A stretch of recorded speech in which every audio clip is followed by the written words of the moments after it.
Need to turn it on. Kind of like when you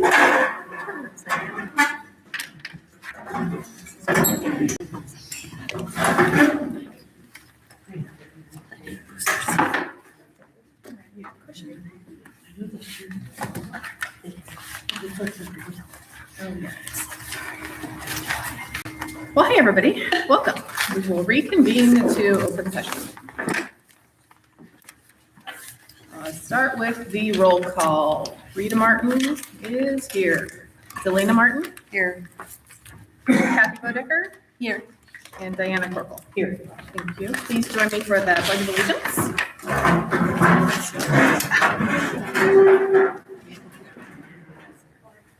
Oh. Salute, pledge. Pledge allegiance to the flag of the United States of America and to the republic for which it stands, one nation, under God, indivisible, with liberty and justice for all.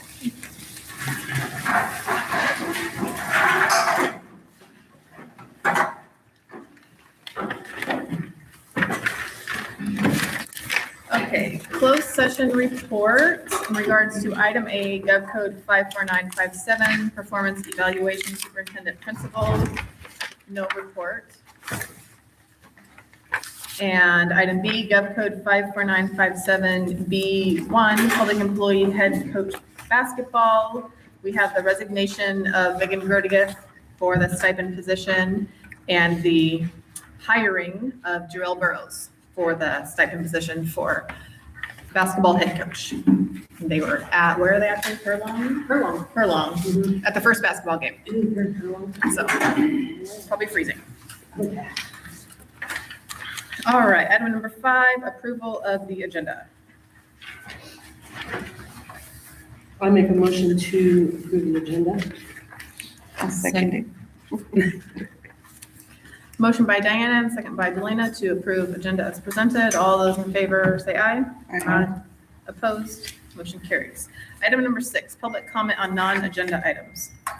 Oh, I forgot to ask, are we live and going? We are, we're live. Oh, I forgot to disclose that we are live and streaming for anybody who's not able to be here today but wants to watch the meeting.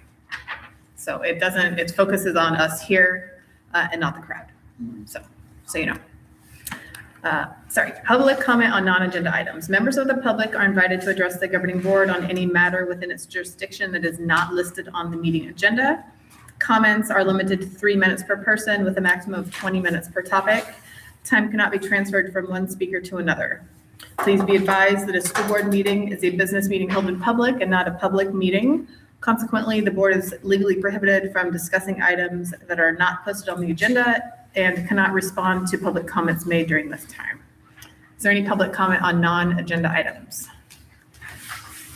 I have a question. I didn't see it in the thing for the Union Valley update. I asked the question last meeting about the logo for the elementary school. Is that going to be in that report or? Well, Yes, please. We are still researching. I still haven't been able to find them. Yeah, I wonder, have you looked in the old yearbooks? I'm wondering if it would be in there maybe.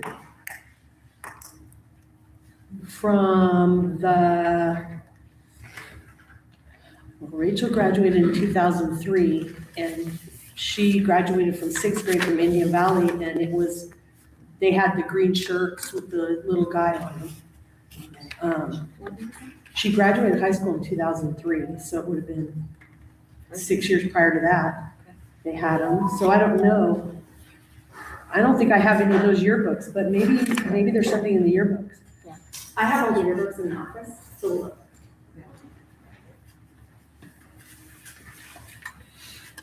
Any other public comment on non-agenda items?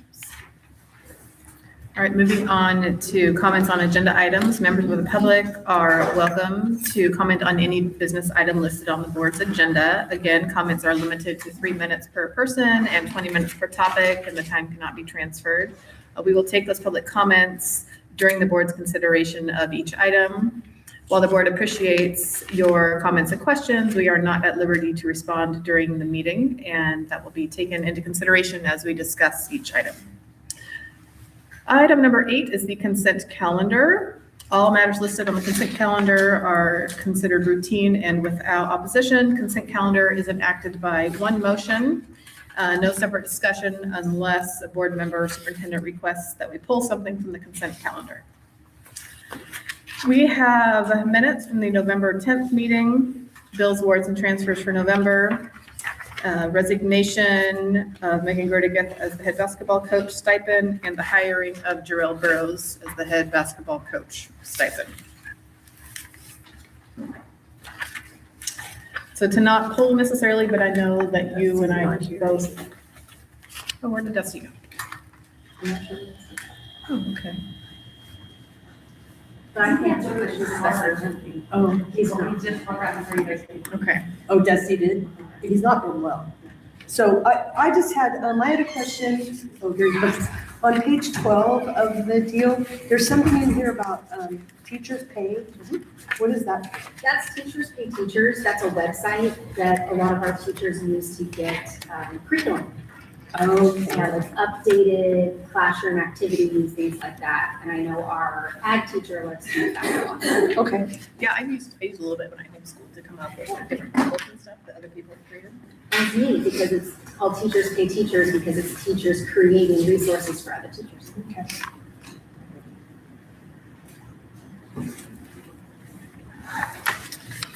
The other ones were just, I had questions on all of the food that had been done, but I'm assuming that's from,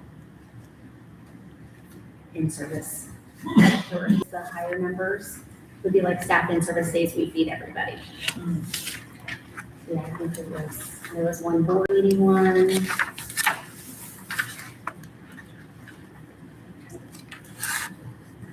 yeah, because like eating carte blanche was like just around almost $500. Yeah, I think that That was. was two different things. One Yeah. of them was for the board, and the other one was for kickoff to the school year. Okay, so that's what was my question, is this going back to the start of school?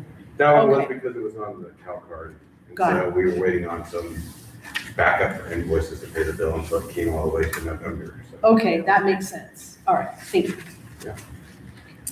Yeah, it wouldn't be good for eating all that. Well, I knew that, I figured it was probably from October, and then I thought, well, maybe it is from Clearback, so, all right. That's the Tri-County Schools Insurance Group. Is that the medical insurance? It is. That, I guess I hadn't, oh, TSIG. TSIG, That's what we yes. always call it. Okay, I hadn't seen it by that name. Yes, Okay. Tri-County School Insurance Group. And we pay like a quarterly chunk usually, is what it looks like. I just haven't seen that big of an amount. Well, it depends, right? I actually got caught back up, so that's actually from July, August, September, and I believe even October started. That's several months ago. So Okay. I'm on shebang too.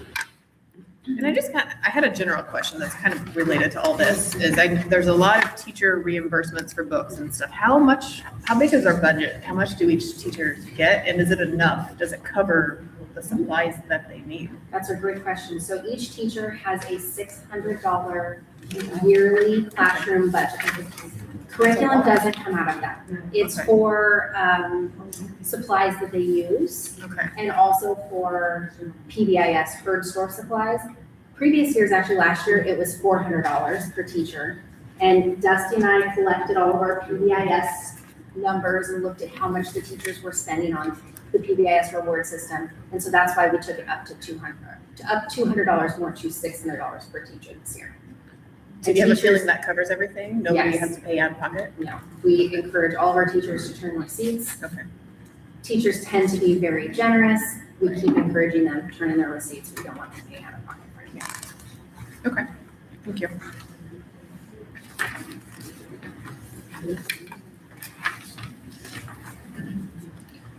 Do you guys have any questions or comments on anything else in the consent calendar? No. Okay, with that, I would entertain a motion to then approve the consent calendar if there's no questions. I'll make a motion to accept the consent calendar. I'll second it. Motion by Diana and second by Delina to approve consent calendar as presented. All those in favor say aye. Aye. Opposed? Motion carries. Okay. Now we get to the exciting part. Item number 9, board organization.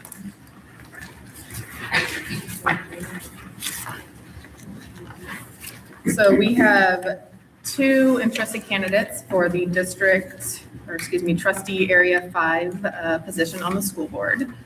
So thank you guys for being here today. We appreciate your interest in serving as in the role of a community member on the Stony Creek Joint Unified Governing Board.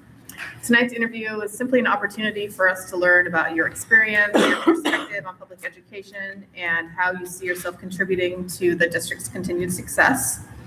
I have a series of questions focused on your motivation, your understanding of the role as a trustee, your approach to decision-making, your communication, and your commitment to working as a part of our governance team. After we complete the interviews, we will discuss the candidates here in open session and make an appointment to fill the vacant position. So with that, I will start with Mr. Johnson. He's in the front row. So do we have a podium today? Okay. Nice here. You can have Stand a up. pretend podium. Yeah, Kyle? Is this an agenda item that the public can comment on or ask, or just curious, because it is on an agenda item, but I'm not sure if we're able to comment. In the past, we hadn't had public comment, but I don't know. Ryan, do you have an opinion on that public comment on this item? We've never had public comment, we've never had public when we wanted. I would think since it's agendized, we would have to accept public comment. Yeah, It's I an think we can agendized item. accept public comment after the interviews have completed. Thank you.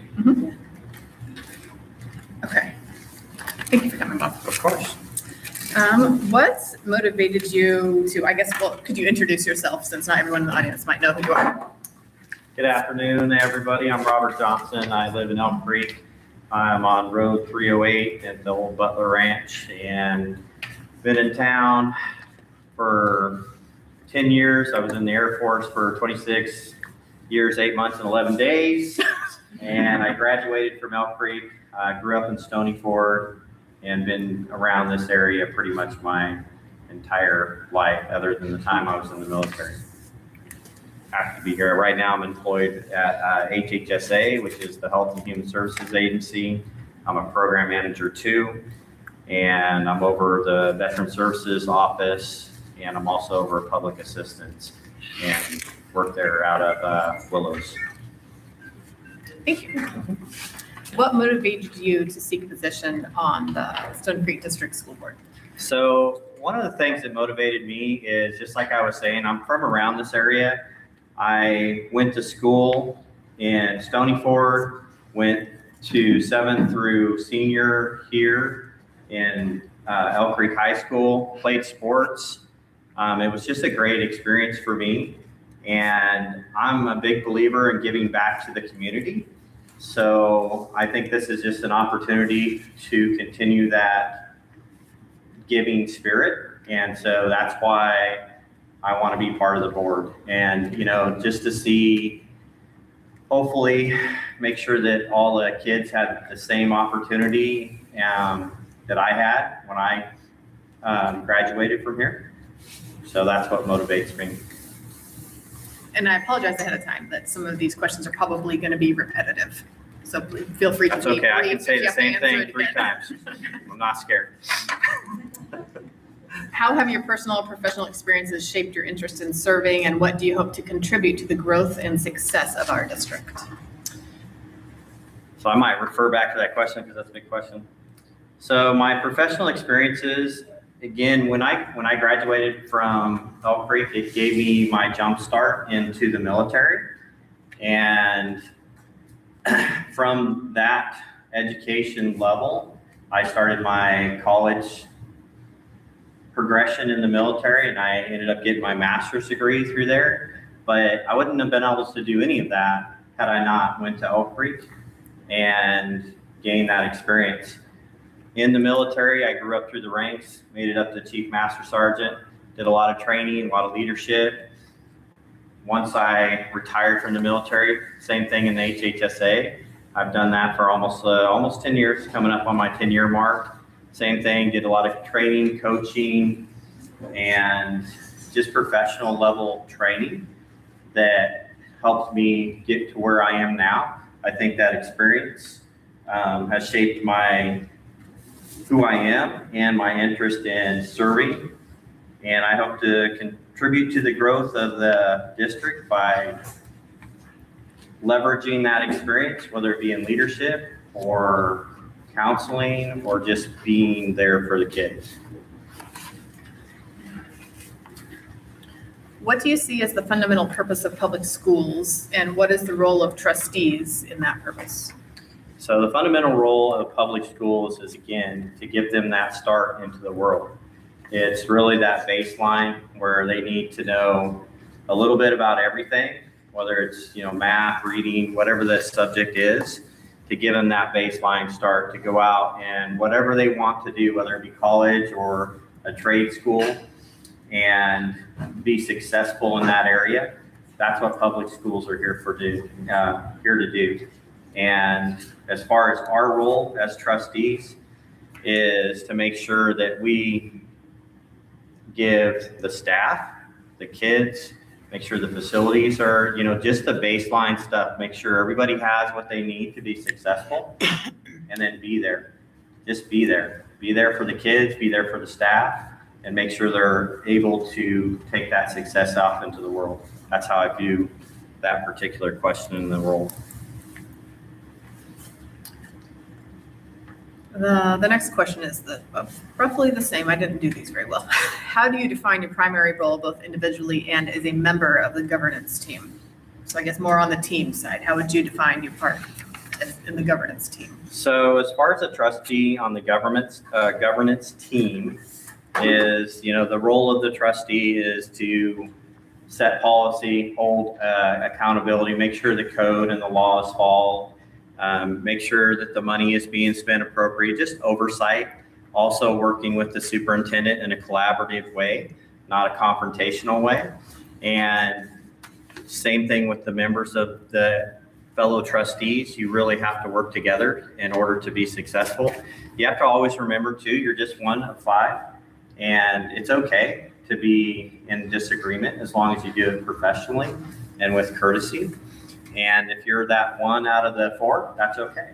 You vote your conscience, as long as it's for the good of the school and the good of the kiddos, then it is what it is. But you always go with the group too, because that's the way it's designed. What are you proud of in the district?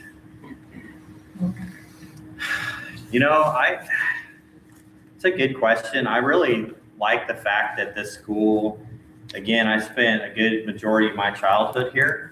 And, looking, coming in and doing a couple things with the school and the high school and looking at the sporting events, it's heartwarming for me to see that the school is still flourishing. The school is still helping kids succeed. I really do like the fact that it's a small school still. I know there's been conversations like, we need more students, we need less, whatever. Sometimes it's great to have a teacher to a couple of students or 6 or 10 students rather than having a teacher for 30 students. And you get that student to teacher ratio. And that's one thing that I enjoyed when I went to Elk Creek here, is the teachers were able to help us one-on-one. And so I'm proud of that fact. I think it's probably the same way now. And I just think it's a good place to start. What would you like to accomplish as a board member, and what would be your highest priority? Why? I think continuing the unity that you guys have started already and making sure that we're just going and continuing in a positive direction to help the kids. That would be my highest priority. When you look at what we do or what the trustees do, the number one goal is to make sure the kids have what they need to be successful. And, whether that's making sure the right staff are in place, making sure the trustees are all on the same page, making sure we have facilities and money and all of that infrastructure to take care of that. I know that's a lot, but that would be my number one priority, is making sure the kids are taken care of through all those things.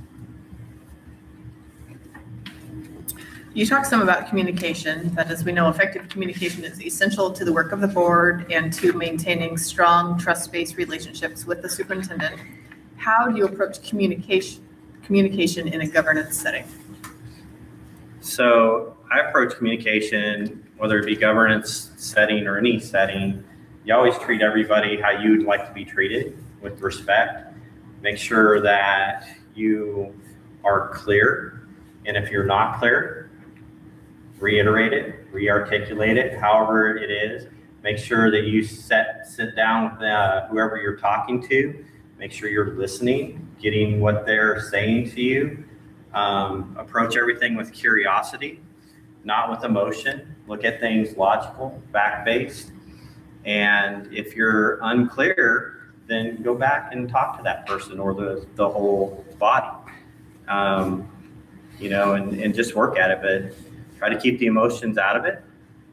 And usually things work out for the best. Do you foresee any challenges in communication with fellow board members or the superintendent? And if so, how would you address them? So I'm going to just say no. However, if there are challenges that come up, because sometimes maybe someone might have a challenge with me, I'll do the same thing. I'm going to go to that person and just say, hey, let's talk it out and look at it, from all angles. One of the things that I've been taught is in the coaching model is you always approach everything with curiosity. And so if there is any challenges, you approach it from a curiosity point of view and ask more questions, listen more versus just spouting off your opinion. And normally you're going to come up with either you're going to agree to disagree, and that's okay, or you're going to compromise or collaborate into a solution. How do you approach difficult decisions, especially when balancing student needs, community concerns, laws, regulations, staff, policies, all the things, and your own personal values? That is a big question. All right, so I do actually balance a lot of these things, so I'm just going to give you my priorities. My personal values, I'm not going to compromise. I'm just not. Then it's going to go into laws and regulations. I'm not going to break any laws or regulations or encourage anybody to do so. From that, then I'm going to look at student needs.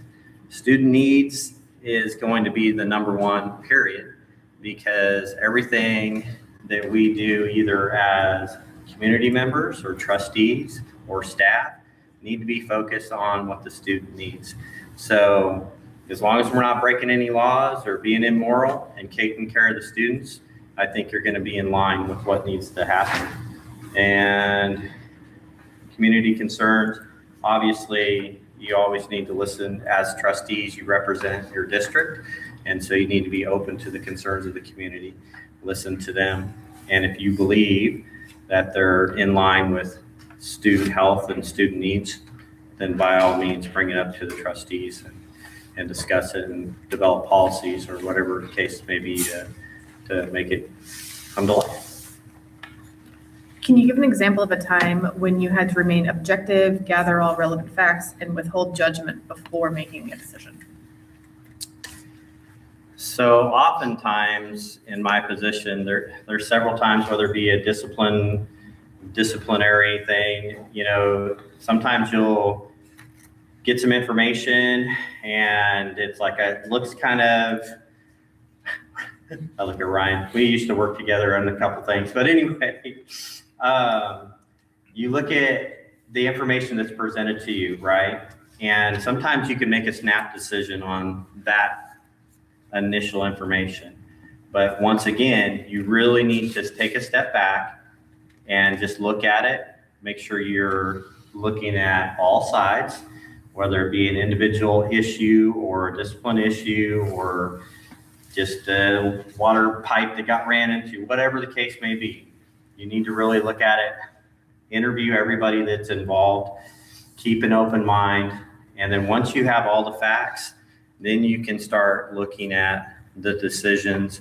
And sometimes, yes, they are difficult decisions, but that's never really been an issue for me as far as making difficult decisions. I don't shy away from that as long as the facts and it logically lines up. And I believe, again, it is in line with our goals as the trustees, then we'll make the decision. I think we'll come to the right call. What would you do if you believed administration had not provided accurate or complete information needed for a decision? So anytime, again, you go back to the curiosity, right? It's like, okay, I'm not quite clear on this particular issue, or I don't have all the facts that I need to make a decision or make an informed decision. I'm going to go back to the administration and be like, hey, can you give me a little help here? I'm not fully understanding this. Approach it with curiosity, listen to what they have to say, do your own research, talk to other board members or trustees, talk to other people and see if you can figure it out. And most of the time when I have lack of knowledge, I generally find that it's just me not knowing or not doing my research enough. And then when I do, I can get there. And whether it be with the staff or whoever I need to ask to get there. What does an effective board meeting look like to you, and what should it accomplish? Just like this. Anytime you have a board meeting, it should have set agenda items. You really should be focused on the goal of what we just talked about: student needs, staff needs, facilities. And as long as you keep it with those goals in mind, then I don't think you're going to go wrong. What happens sometimes if you go off into things that we can't control or is not within the board's control or should be in the board's control, then that can go a little bit astray. But as long as we do our role, stick to our role, they do their role, they stick to their role, that's what a successful board meeting should look like. How would you develop unity among board members and contribute to a positive, productive governance team? That goes back to the governance and communication. Anytime you're dealing with board members, trustees, you're going to have difference of opinions. You're going to have the same opinions. You treat everybody with respect and dignity. You listen more than you talk, hopefully. And you come up with, again, a collaboration, and realize in the end that you're only one vote out of 5. How should an effective board ensure opportunities for parents and community members to express their diverse viewpoints on important issues? Well, I think having these meetings and being open and transparent and letting community members make any comments that they want, being open to listen to what they have to say is a step in the right direction. I know the open house is another one, having events and just, any type of event that we have, encourage the, participation from the community, whether it's a sporting event or any other type of event, and just being open to listen to what they're concerned about. How would you respond if a parent approached you in the community and asked for your support on a controversial issue? So if a parent approached me, of course I would listen to them and listen to their concern. I wouldn't give them my support. I would listen to what they had to say. I would weigh out everything and weigh it against the priorities we talked about in that other question. And if I thought it was a valid concern, I would obviously, or even if it's not a valid concern, but it's valid to them, I would encourage them to bring it before the board. Because again, it's not just my opinion. There's 5 of us up here. If I'm so lucky to be selected, there's 5 trustees up here. And so I would encourage that parent to bring it to the meeting and discuss the issue with all of us, regardless of whether I agreed with it or not. We're getting to the end, I promise. What strengths would you bring as a board member? One of the things that I pride myself in is trying to keep the emotions out of my decisions. I don't make decisions based in fear. I try to make all my decisions based in logic and fact and goals. And based on those priorities, that's just how I operate. And that's one of the strengths that I would bring. And what would you do to grow within the role? For example, participating in board training and conferences. I think any type of training, especially, and I used to say this in the military all the time, if you're going to pay me to train or pay me to go to school, I'm there. And not that I'm expecting any pay for that, but I will. Being trained is just something, I think if you're learning, you're growing. And I'm always willing to learn and grow. So any type of training that I can make it to, my schedule is busy, but any type of training that I can make it to, I'm there. I'll go. I enjoy trainings and all that. Thank you. That concludes our questions. Thank you for your time. Thank you.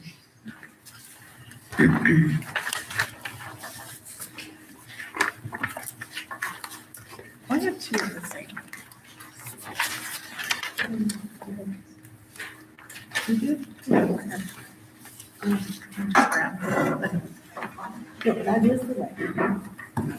No, but they're both. I noticed this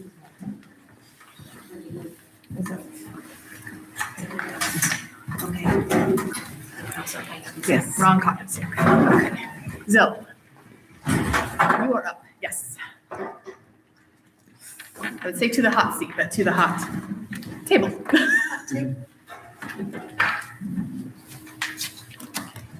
Turn this little side. Well, thank you for coming. What motivated you to seek a position on the Do Stony you want me Creek? to introduce myself? Oh, sorry. Yes, I wasn't on my notes. So yes, please introduce yourself. I'm sorry. I'm Zoe Brandenberger, and let me first off tell you that I have a bad vocal cord, so if my voice goes up and down, that's part of it. I'm Zoe Brandenberger. I, like Robert, have lived in this area basically forever. Went to school at first here, and then to Indian Valley, and graduated from Elk Creek, as well as my children, several grandchildren, and several greats have gone to school. I'm sorry. And no, that's okay. I'll hit the rest of the stuff as you know. What motivated you to seek a position on the Stony Creek Joint Unified School District Board? Just a love for the community, both communities, a love for the kids. I enjoy being involved in community things. I like people. And I'm very interested in the school and want to see it do well. How have your personal or professional experiences shaped your interest in serving? And what do you hope to contribute to the growth and success of the district? I have been involved on the board before. I have been involved in the school in several different types of committees. I am involved again, like in the community and other committees. And I believe that I can help as far as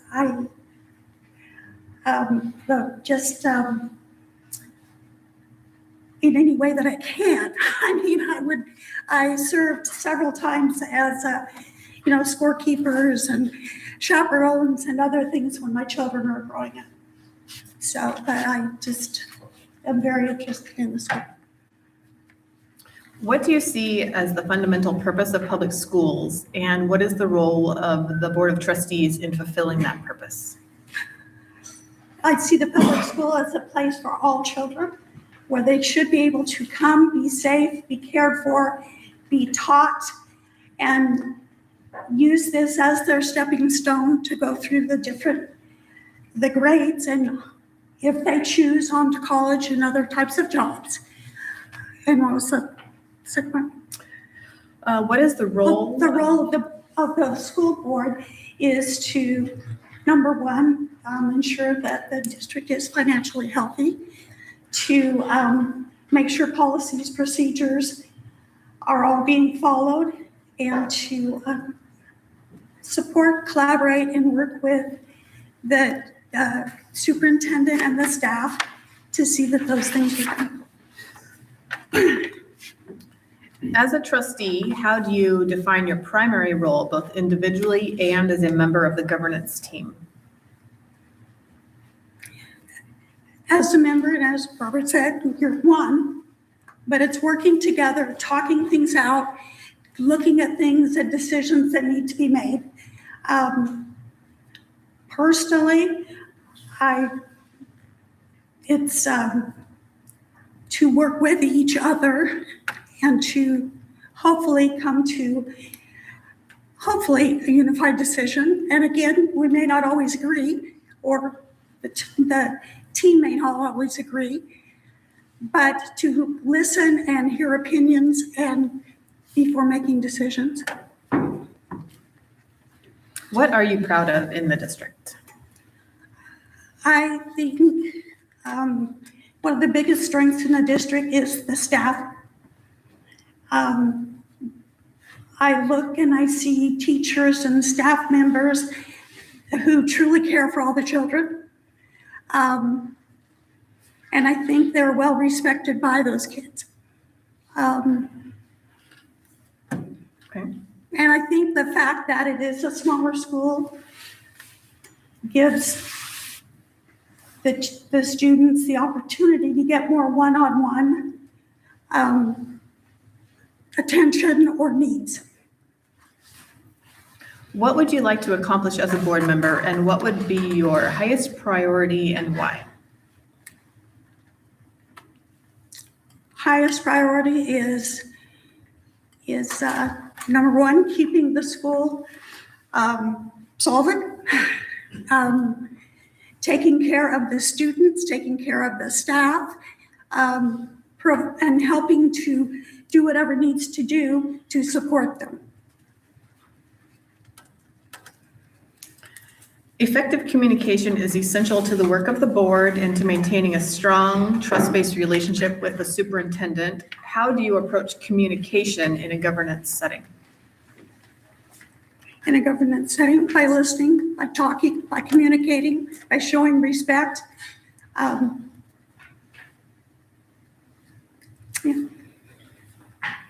Do you foresee any challenges in communication with fellow board members or the superintendent? And if so, how would you address them?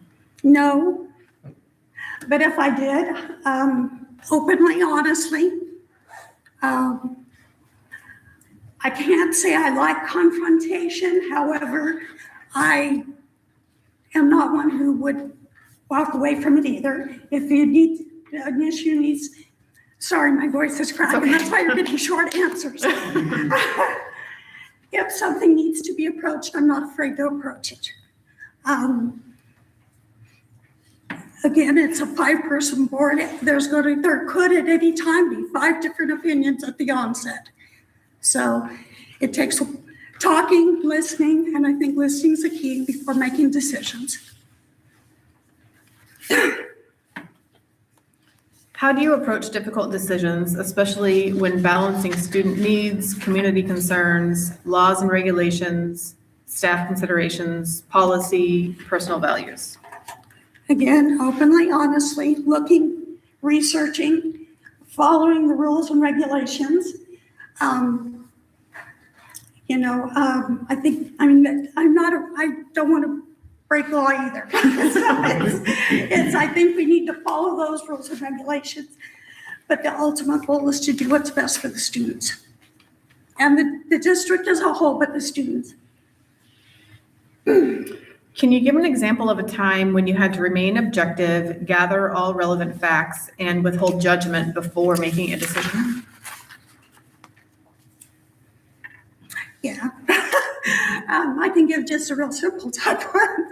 I worked for years for the federal government in a human resource position. And there would be times I might get all kinds of little notes or messages to me. I would read it over, and try not to react.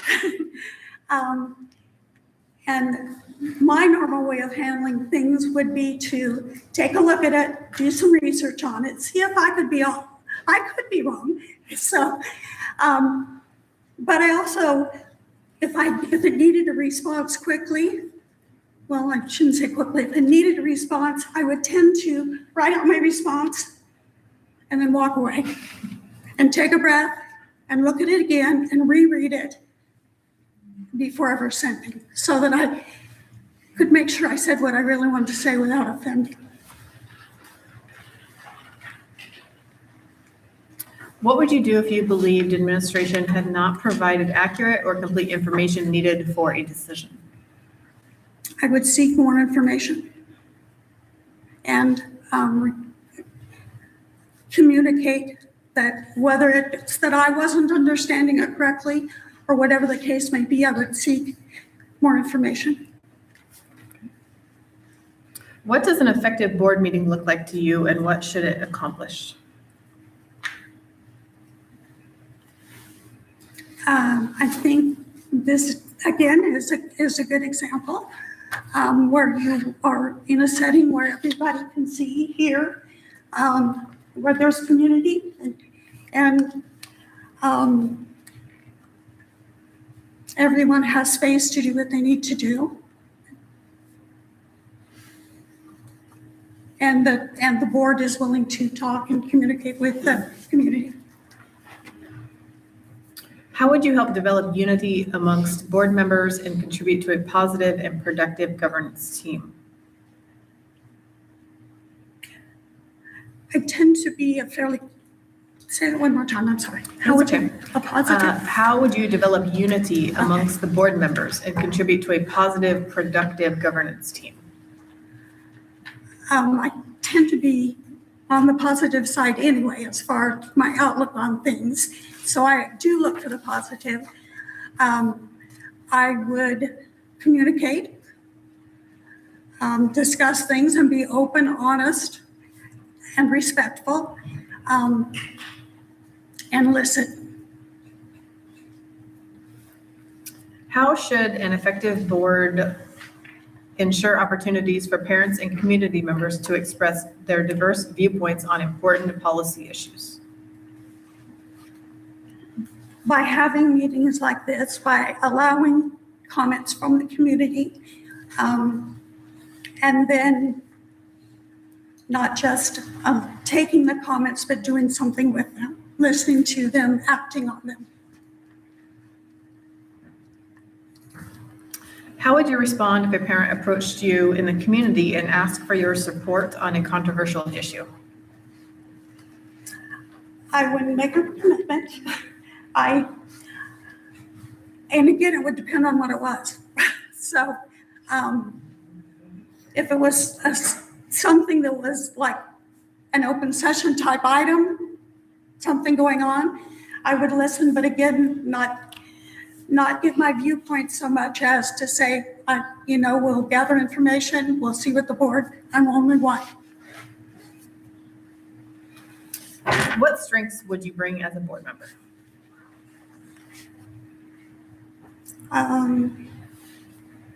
I've been on the board in the past, so I have that experience. I am open, honest, willing to give my opinion, and whether it's what anybody wants to hear or not.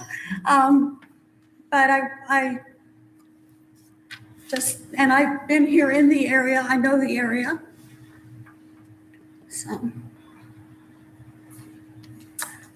What will you do to grow in the role? For example, participating in board trainings or conferences? I would participate. Okay. Yeah. And I did in the past as they were offered. Okay. Yeah. So anyway, again, apologize for the throw. Thank you. Thank you. Is there any public comments or questions?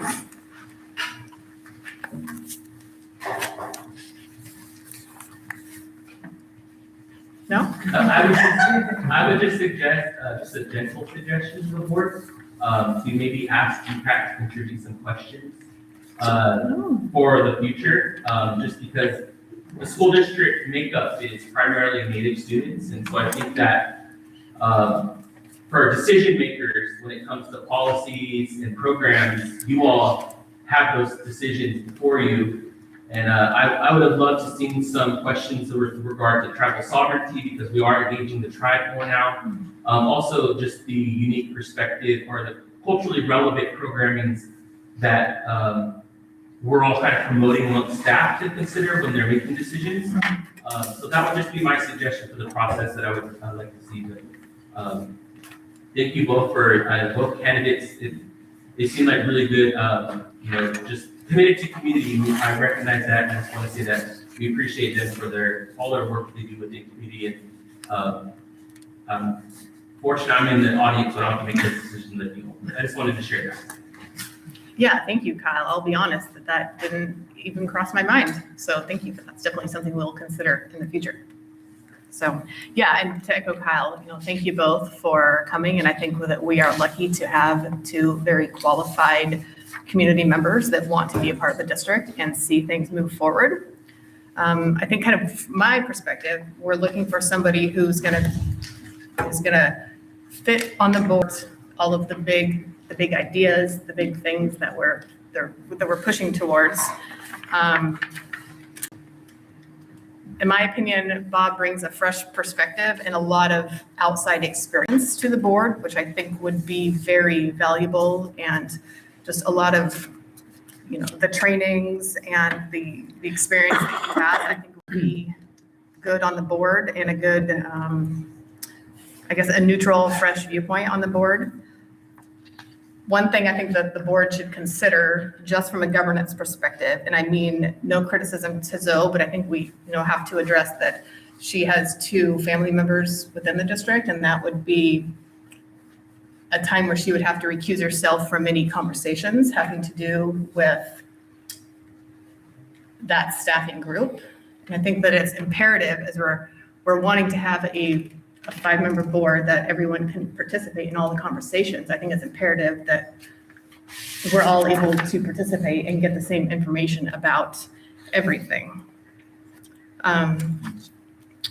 Just based on what I got out of the interviews and their applications, my opinion is that Bob would be the best fit on the board at this time, so I would move to appoint him to the vacancy. I second it. The only thing I think of, and this is nothing against Bob, is that Zoe has been to all the meetings. She has been participating in our meetings. So she's kind of up on some of the stuff that's been going on. And was on board 9 years. Is that how long you're on, Zoe? And not that, nothing against Bob because he hasn't been on the board. But that would be my only objective.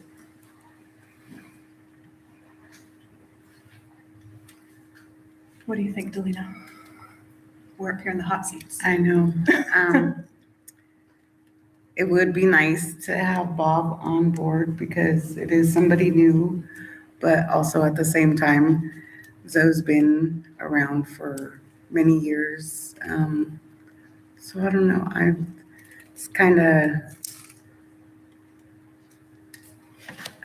I would like to see a new face on board though. Kathy, do you have other thoughts? I have a concern about the communication. At one particular board meeting, I had asked Zoe to have a sit down with Emily and you, Rita. And she agreed to do that, but she didn't do it because she had some concerns, and the concerns were around Emily. So I thought they should have been addressed with Emily and you, and that didn't happen. So I am concerned about communication with our superintendent, any concerns we may have with her. And that's why I'm more open to a fresher perspective with Bob. Okay, well, we have a motion and a second.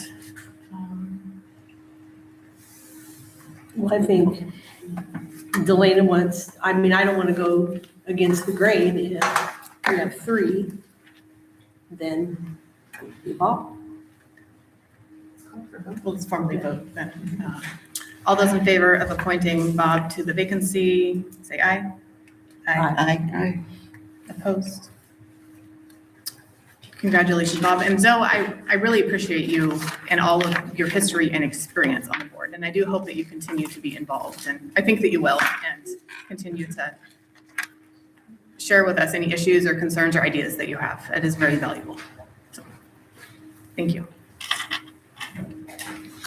Congratulations.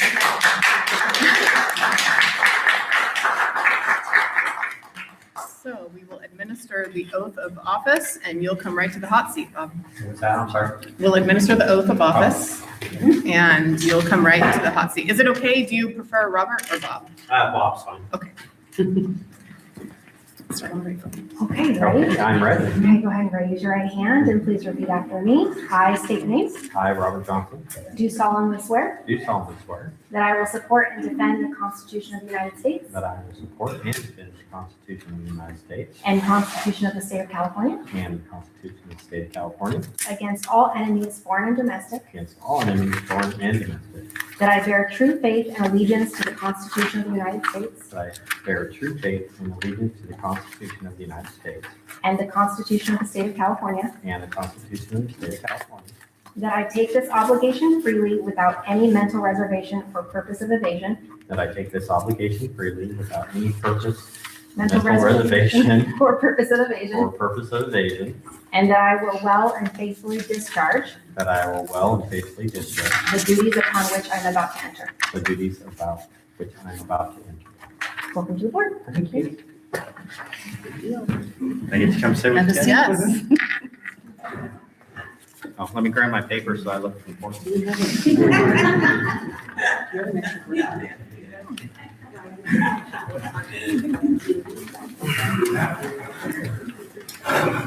Well, welcome to the deep end, Bob. Thank you. Appreciate it. Deep end, is that what you said? No kiddie pools around here. No lifesavers. Thank you. Okay, we will continue on with board organization. Item D, elect board president for the upcoming 26 year. I make a motion to, or however, to elect Rita as president again. I'll second that.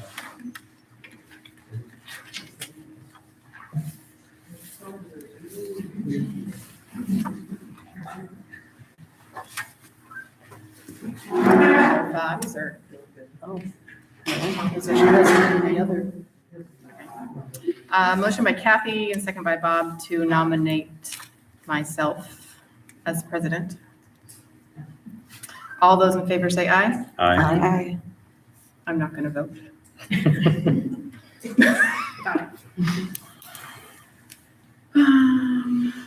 Okay, item E, elect board clerk for the 26th year.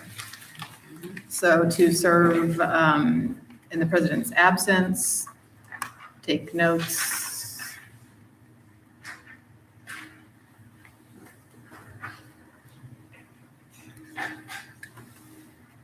I nominate Diana.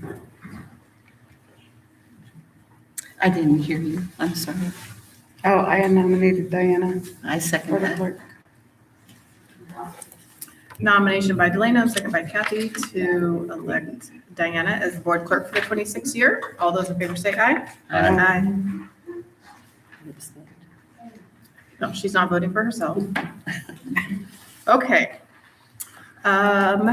Next one, also a very important one, setting date, time, and location of regular board meetings for next year.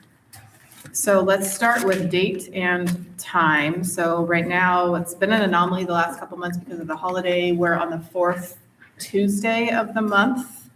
Normally 5 o'clock for closed session, 6 o'clock for open session. How does that work for your schedule? That does not work for my schedule. Well, we are amenable Does the to. fourth Tuesday of the month work good for you as far as that? It does, but I can work with like you guys. When aren't you available? So I have meetings almost every Tuesday except for the second Tuesday. The second week I have meetings Monday, Wednesday, Thursday. If we want to keep it on the fourth week, Thursday would be a good day. I don't have any meetings that day. That's my county board meeting. I don't know, the fourth week of March just feels really late to me. I It know does it's the to me same too. cycle, I but mean, What is the second Tuesday? yeah, second Tuesday, Second Tuesday? does that work for? I don't know. Second Tuesday, any conflicts that you guys can think of? Aston, do you have like bingo on second Tuesday or anything good? Yeah, I guess I'm. Square Should. dancing? I know, I think bingo would be fun, River Bungo. Thanks for asking. Okay, so second Tuesday, how about the time? So I work till 5 and I get off at 5. I can make most meetings. I mean, if it's here in Elk Creek, I can probably make 5:35 earliest, for the closed session. So, I mean, I could try to make it here by 5, but that wouldn't always work for me. So 6 would be better, and I could probably make it to here and or Stony Ford, wherever the meeting is by then. I just have to go straight there. So So if you had closed at 6 and opened at 7? that would That's my bedtime. be ideal to, I know, all right? We'll It's past make my it snappy. bedtime too. I'm getting older, so I go to bed pretty early. Yeah, I try to. Energy drinks with dinner. Red Bulls all around. Okay, so Okay, six is there any opposition from, well, I know it's an hour later for everybody, but it is, we make it work. It is what it is. Okay. I appreciate you guys working with me. 6 closed, 7 open. I mean, that works better for I also work in town quite a bit, and I have a pretty flexible schedule, but would, especially if we choose to do Stony Ford meetings, still it would be useful. So, okay, and then location of regular meetings. Historically, we've alternated location sites, Elk Creek and Stony Ford, that even though we don't have the school site open in Stony Ford, it's still part of our district. Are there thoughts? I do. You guys drink that? Yes, ma'am. Wait, I've tried to log on to your YouTube for when they're out there and it hasn't worked. And so like a couple of them were different. They were like cut up. So one meeting was like 3 different videos and none of them had sound. There was an issue. And so, I have transportation issues anyways. And so, I do want to be a part of, coming around and seeing what you guys are doing for our children and everything. And I just think that having them here, works best for me. I think that that's, it's a way, there's no school in, like, the kids don't go to school there, is that right? Like, it's not open, Indian Valley is not open. So how many people is it a good turnout, like this? Yeah, actually, it has been. It's like this. It's been about the Yeah, same. about the same as what's here now. Well, that's what I have to say. Yes. Thank you for bearing with us with the live stream. It's totally new to us, and so we're trying to work out the kinks. And we've had some random crazy stuff like a power outage in the middle of the meeting and all kinds of stuff. But we are live streaming right now, and I tested it, and we have sound, we have visuals, so I'm hoping that moving forward, it'll be a smooth ride with the virtual streaming. And that the internet and everything up there would still be able to handle it. Yes, Okay. yes. Frank? Yeah, just for your information, if you're gonna have it in Indian Valley up there, the second Tuesday of each month is our board meeting for the Indian Valley Fire Department, so there will be a conflict in that. Okay. Not that we get a lot of crossover, Right. but it is going on, so.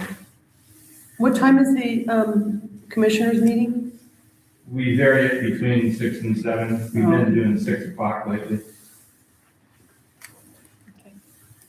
Kyle?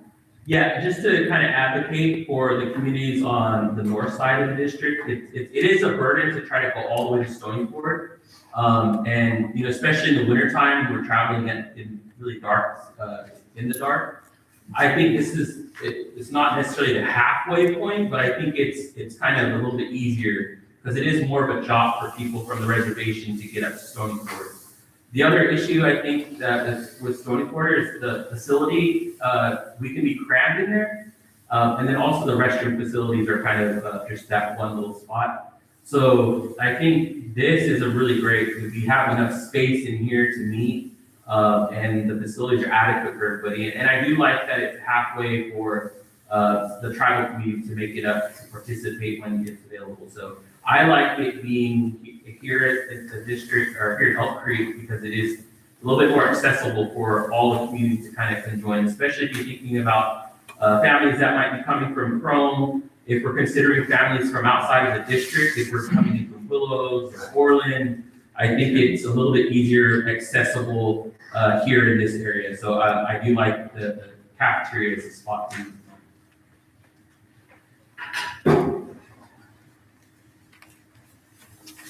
Thoughts from the board?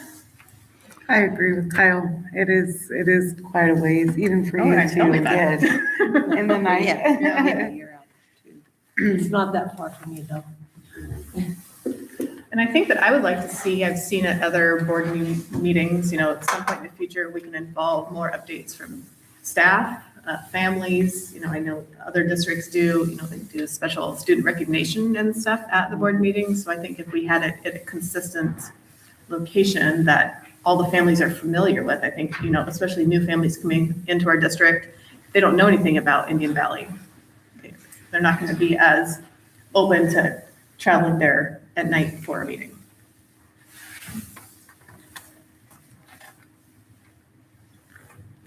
The only suggestion I can make is that, I mean, we may get some pushback from some of the folks in Stony Ford, but I agree with Kyle. This is a perfect setting. This is 1,000 times better than the library, 1,000,000 times better than the ag room. Yeah. Doesn't sound like a jet taking off. But we need more comfortable chairs. Yeah. Well, I need a booster chair. I feel like because I feel like the table's right here, but I mean, I hate to see it not being held in Stony Ford because we do get some participation. What are your thoughts? So, what are your thoughts? I hate to not have it up there because I do think it should, you know, it still is a part of the school district. So I hate not having it, I shouldn't say hate, I don't mean that. But anyway, I like having it there because it's a visual for people as well as, you know, that it is part of the school district. But I absolutely understand everybody else. So. Yeah, what do we have? 6 folks here from Grindstone, which is more than we normally have in Stony Ford, so that's great. And Aston, I want to say really good job of your post on Facebook telling people if you need a ride. That's really good.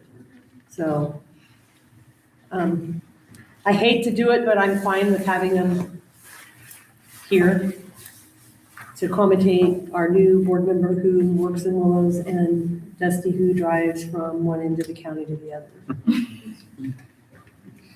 Is that a motion? Yeah, I'll make a motion to have them here in the cafeteria. I'll second. All right, motion by Diana, second by Bob to, I guess, all the things. Second Tuesday, 6 PM closed, 7 PM open session, located here in Elk Creek at the cafeteria. All those in favor say aye. Aye. Opposed? Motion carries. And can I just say Thank you. thank you for having it here, because that was one of the things I brought up Yes, I agree, even though I feel like we're really far away. I know, I was just gonna say, But you probably otherwise- have the audience a little closer. But it, yeah, it's easy to hear everybody, see everybody, I agree. Okay, now I got that. Item 10, student report. Madam Student?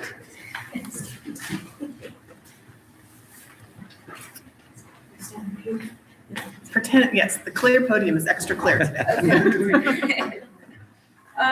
State officer visit last week on December 3rd. We had a state officer visit for FFA. We had 2 FFA state officers visit, Noah and Sophia. Noah was the vice president and Sophia was the sentinel.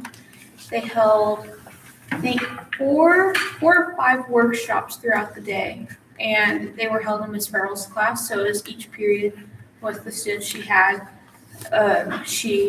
a workshop going on in there. And I think it encouraged a lot of people to want to go to state conference and possibly even become a state officer. So volleyball tournament was postponed to January. I don't know exactly when yet. We have to figure out a date. We have a meeting tomorrow for FFA. So we're hoping we can figure that out. With the meeting tomorrow, we will also be having, for our activities, we're gonna have snacks and watch a Christmas movie and color Christmas coloring pages for the old folks home as community service. CRC veg crop judging was yesterday, December 8th. We had our 11th grade and 12th grade class compete in the veg crop judging, and I don't exactly know how we did yet, but we'll find out soon. Again, the first basketball game to start off the season was tonight, and they traveled a pretty long ways all the way to Hurlong. Have you heard an update, how'd they do? No, I looked on Max Preps to see how they did do. The game's not put into Max Preps because I don't think it's league yet. It's just like a preseason game. So that one's not put in. But the first home game is Friday. So everyone does like seeing the board members there, and it's really nice. 11th senior project night will be happening. The seniors, beginning of senior year, they have to figure out a job that they're going to job shadow and create a presentation and show it to judges. I know Dusty's one of the judges, and Rita, you are, and Tim Street, and they'll judge the presentations, and that's one of the, I forget what it's called, in order to graduate, you have to complete that. ASB will be having a movie day, December 17th. The high school will be going to Chico to go see a movie, Zootopia 2, and everyone's looking forward to that. And then middle school basketball game, December 12th. That's the kickoff of their first of their season this year. So, that's it. Thank you. Thank you. Madam Student. I want to go back to school, that sounds fun. Okay. GPAC.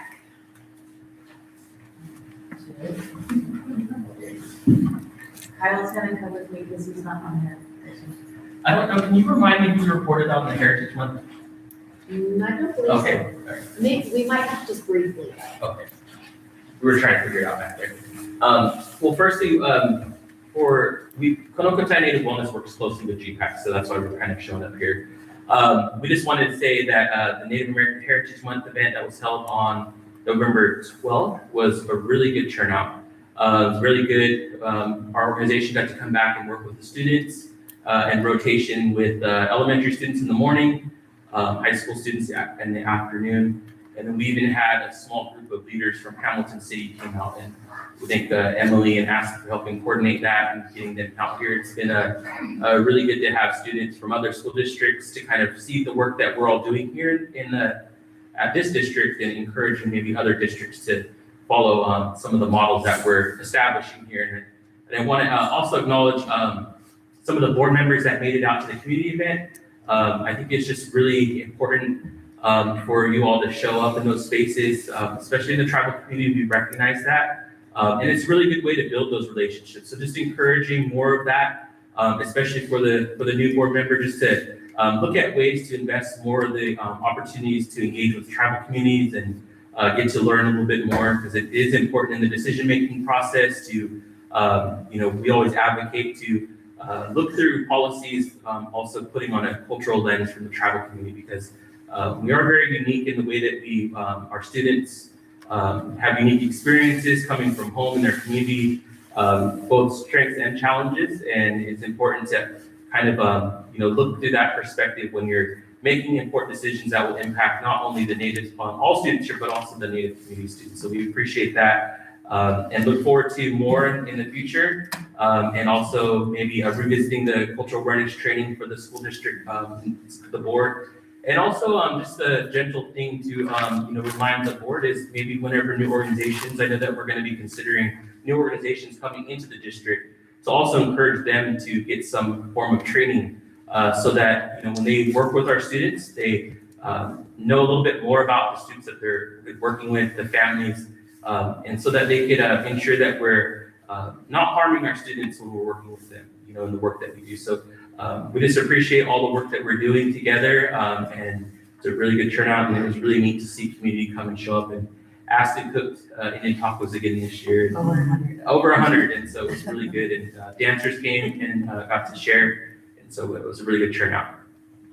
And then just some upcoming events for GPAC, and it's the College and Career Day here on December 11th. The vendors are coming in at 8 to be ready to set up before 8:30, and then our students will be transitioning in 3 groups. And then GPAC's providing like snacks and breakfast stuff for the vendors that are coming in, coffee, things like that. And then we have our GPAC Family Literacy Night on January 22nd from 5 p.m. to 7 p.m. here. So last year was our first event, and it turned out really good, but our timing was kind of off because a lot of people are transitioning to a new sport of baseball and softball. So we didn't really get like a bunch of kids, but the community we did reach was good because it was like different diverse. So that was good. And then it had Native American authors. So Heidi set up each table, and it had like a big old book, and then they had a storytelling. We had a parent come and read, and then each child got to take a book home after dinner. So we served pizza and some drinks. And then we have a cultural class on December 22nd, and then January through April are to be announced right now. So we have somebody coming from Chico State or Butte College to come in and teach those cultural classes, like beading. They do lanyards, earrings, different things. So just some events that are coming up. Will those be here at the school or out at Grindstone? Cultural classes are usually there in Grindstone. It's usually during the break or when we can kind of get, but everybody's invited. Like if they're attending the school, they can go up there. So. Okay. All right. And then one last thing is we are hiring new staff out here in the valley. So we are looking forward to bringing them up on Thursday to be at the College and Career Day, but also to do introduction to Emily, and then also look at the planning of getting us out here has been kind of slow, but we're slowly building our capacity, and we have one new staff member that's committed to this area. So we're looking to bring them into school districts a little bit more. And then we are looking to hire, we received a large grant that begins in January. So we'll be hiring 2 additional staff members from, one will for sure come from the Grindstone community, and then the other one will be obviously from this area as well. So we're looking forward to bringing those staff members to be more here in the district to support our efforts as well. So. And also we have our Vice Chairman, Jared Burrows, present at this meeting tonight. So trying to get them involved too, different times too. So. Thank you. Thank you. Vice Chairman Grindstone? Yeah. Right on. All right. Board members. Nothing. Gosh. Well, I attended, GCOE put on a leadership type of speaker last week that I attended with Emily. Ms. Farrell also attended, and Mr. Vince. And he was a gentleman that really specialized in unleashing, well, his his phrase is unleashing passion, purpose, and performance in younger generations. And I kind of thought I was a younger generation until I went to this meeting, and then I thought, oh, okay, they're talking about my kids.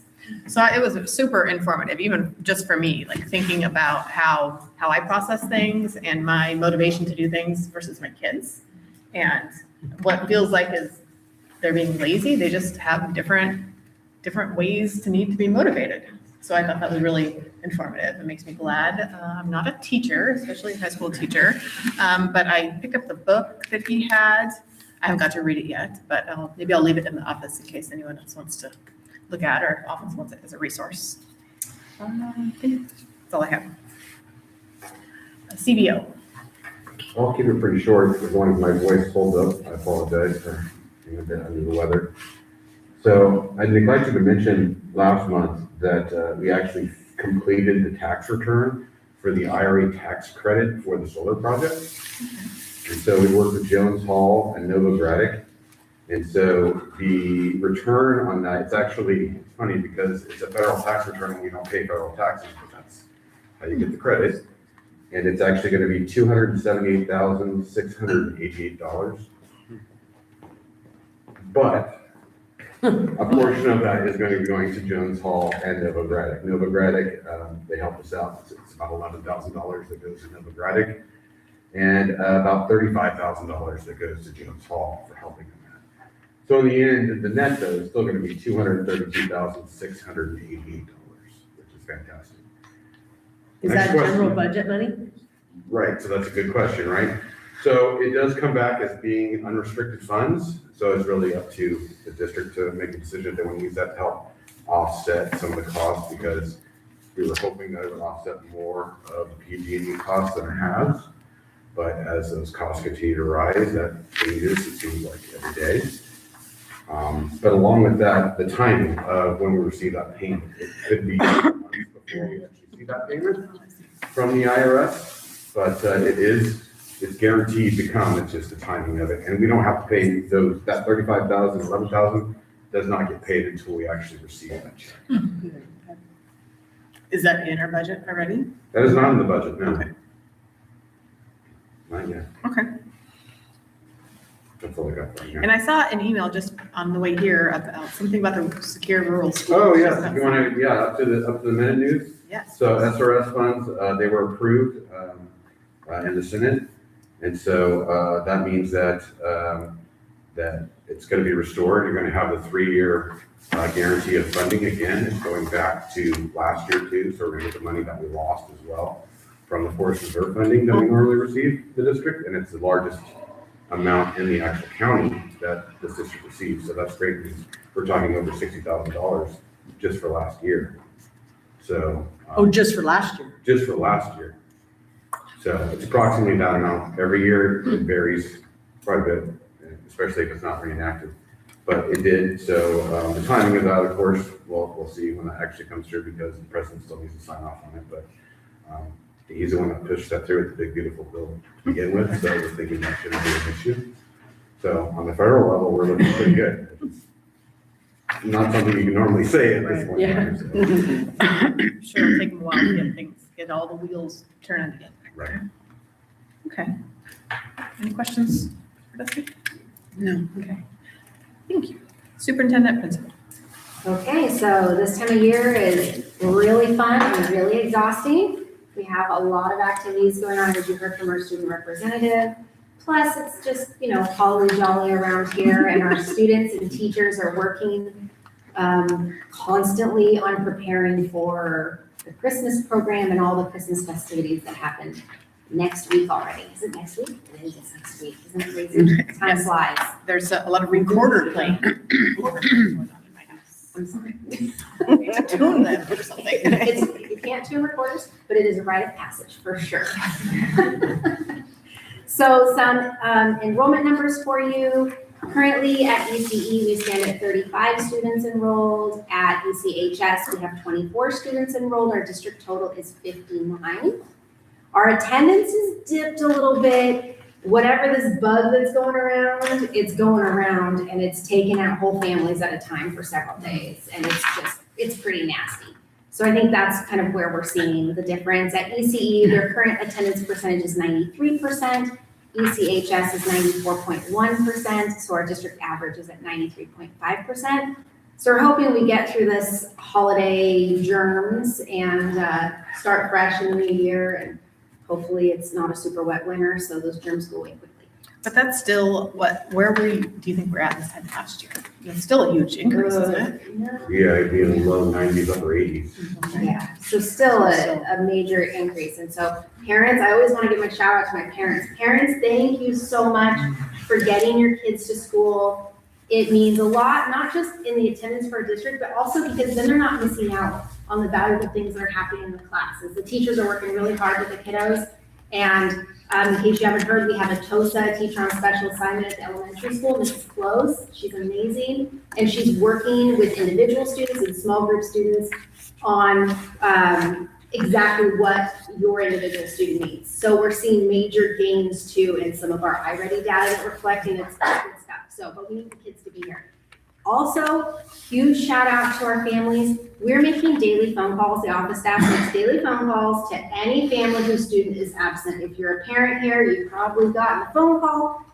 But what's amazing about that is most of the time the parents respond with, if the kid's just kind of home, okay, I'm getting them in the car right now, and they bring them in. Even if it's late, they're there at school. And so I really appreciate all the parents' effort. There's no way we could do it without you. So thank you for that. So yeah, we're seeing a huge benefit to our kids being here at school. So good stuff. Every bit of attendance matters. And then events and activities, you've got some listed there in your agenda. Thursday's a big day. We have College and Career Day. This is an event that the district partners with GPAC. Thank you, GPAC. They work really hard to get all of the different college and career people and technical school people to come in and set up tables in the gym. The kids come in by grade level because we take even our TKers, we want to expose them to their college and career opportunities. And so the kids will come through by group grade level to visit. Community is also welcome to come in. So please come in, say hi, see what's going on. It's a really fun day. And at the end, there's Nick Neck Lemonade. So if you love lemonade, you definitely don't want to miss that. So thank you, GPAC, again. It's a great event. We look forward to it every year. Saturday, shout out for the Elk Creek Christmas Parade is happening. I think we have maybe a float in the parade. So if you're interested in Christmas lights, who's not, make sure you attend that in Elk Creek. Next week, our high schoolers, as you heard, will be attending a movie field trip. They're really excited about Zootopia too. Who knows, but that's okay. And another big event next Thursday, December 18th, 6 p.m. Don't miss it. Our Christmas program, it's always a hit. There's going to be cookies from Rocket Bread, so you don't want to miss those cookies. They're the best ever.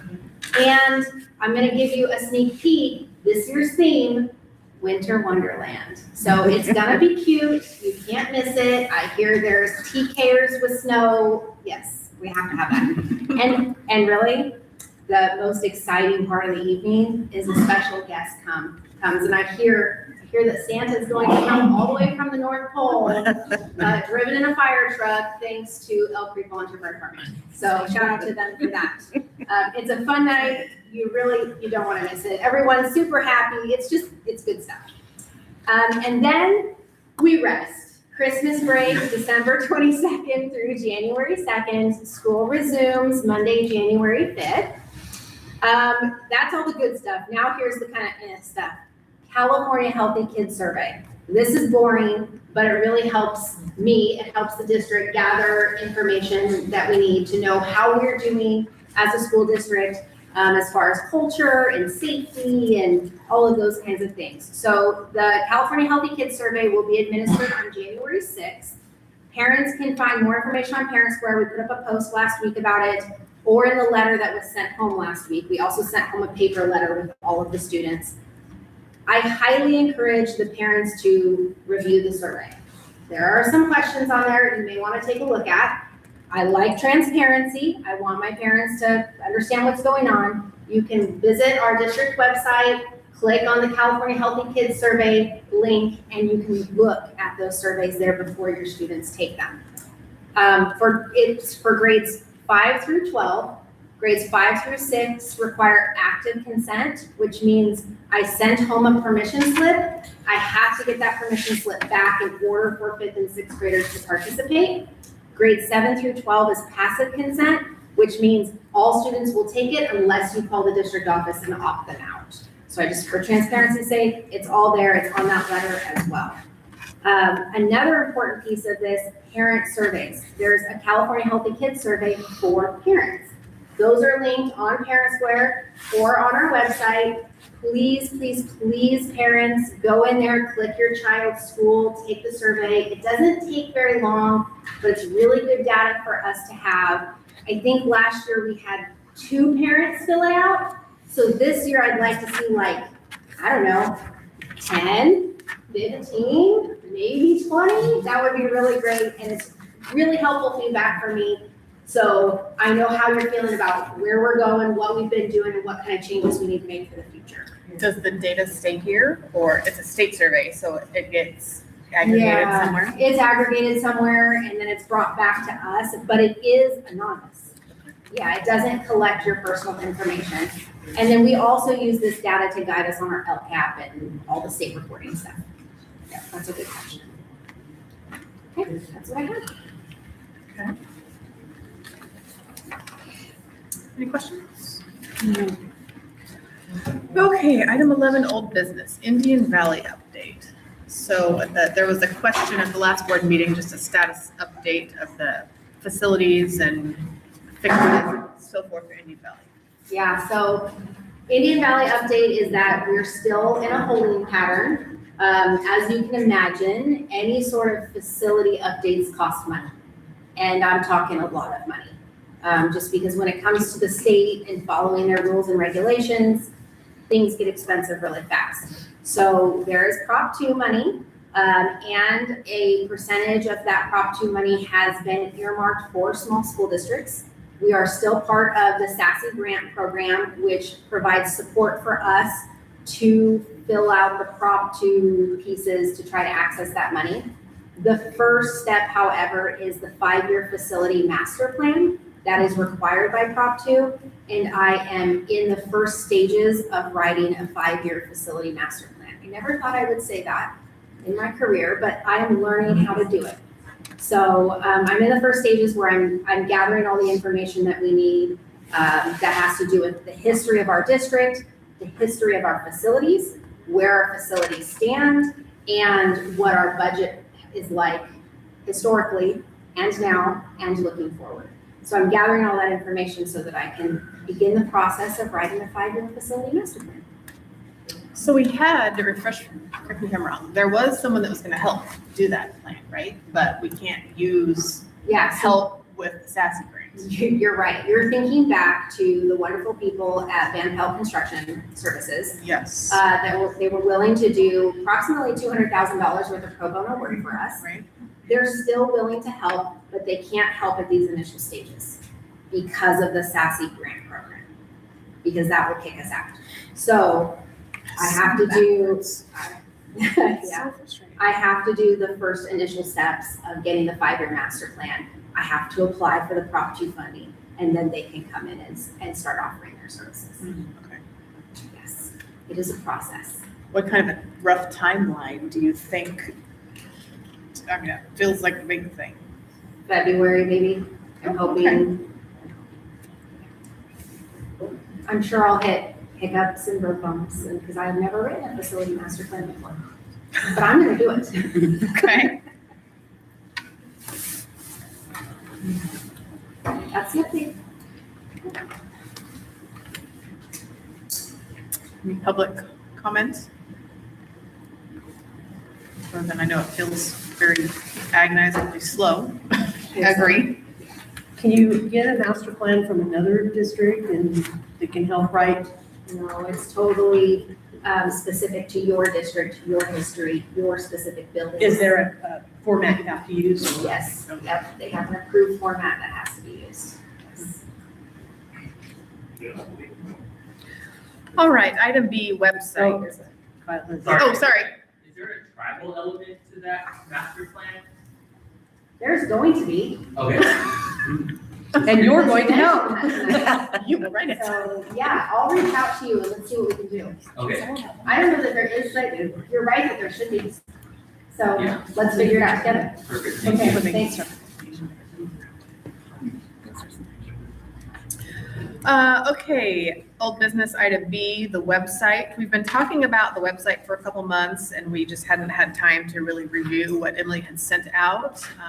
I do want to say, I know you've worked a lot on our current website and I really like it. It's up to date and it looks much more user friendly than it was. So I guess, I mean, now that you've kind of revamped our whole website, what is your thought still on a new website? Are you happy with kind of where we are now and is it usable or do you still think that a different website would be better? Well, considering the time that it takes to do those updates with our current system, I would still recommend moving forward with smart sites through Parent Square, just because we're really starting to rely on Parent Square a lot. The feedback from our families has been overwhelmingly positive. And so to have something that syncs with the Parent Square that we're using, I think just makes sense. I looked at quite a few of the sites that you sent or the link to those sites and they're all very different. Yes. A lot of customization. I was overwhelmed, but that's not my thing. So again, we have a quote here in the packet, the first year with the setup, content migration, onboarding, which I assume is staff training of how to do it. $62.50. It's roughly in the middle. And then I believe that the next part down would then be, is that like the yearly maintenance fee? Yep, that's the ongoing cost. So then $3,000 an annual cost after that to maintain it. So $62.50 to get it all set up, and then we'll pay $3,000 every year. Yes, What, I know you answered this before, but what is our current one cost? it's like $950 a year. So it's quite a bit more expensive. But didn't you say that Parent Square and this talks to each other? I mean, it's kind of all in one spot. Yeah. Post it once and it goes. Yeah. And would this help? I know we talked about, we've made a lot of progress this year, but getting more enrollment forms and all the paperwork online instead of paper forms. So would this help? I mean, because I like the app, but I can only do so much on my phone. I would think logging into a site and putting it in would be much easier for folks to do. Absolutely, and this also is part of the area system, so it syncs with our online areas. As you know, as a parent, we're trying to get our parents and students onto areas so they can keep track of their grades on their own and not have to ask their teachers. Right. It all meshes together. And right now we wouldn't be able to do that, or it would only be through the phone app. Okay. Yeah. I think that's huge. We're trying to get our parents more involved in what our kids are doing. So. Yeah. Do you guys have thoughts on the website? Everything is gonna be on that website. Like parents that have an issue with staff or something, they're gonna be able to utilize that website to go and do phase 1, phase 2, however that is. You mean like if there was a complaint? Yeah. Let's just get right down to it. Well, yeah, because I mean, I hadn't thought about that, but I don't see why not at least a link to them. us, because there's a lot of things, I mean, as a parent, but also trying to help somebody else that don't know what they're doing, to just go to that website or to the app, because I was just telling my aunt, I said, the Parent Square is good. Like, if we have to do something else, we're just learning this, and we have direct contact with each, the principal, to Jill, to the teacher. So we're not waiting for that phone call, like when your child's not, behave, you can tend to it right then and there. Yeah. But also having access to that, like where parents can just get on that and not have to go to the district office and print it out of 40 pages, you can do it right then and there. I think so. I mean, it's kind of clunky how we get to all of our policies now. I don't know if there's a way to streamline that, because that's a whole different website, but, some of the forms that we could pull out and put on there as, here's the hit list of all the things to download. If they were fillable and you could submit them right from there.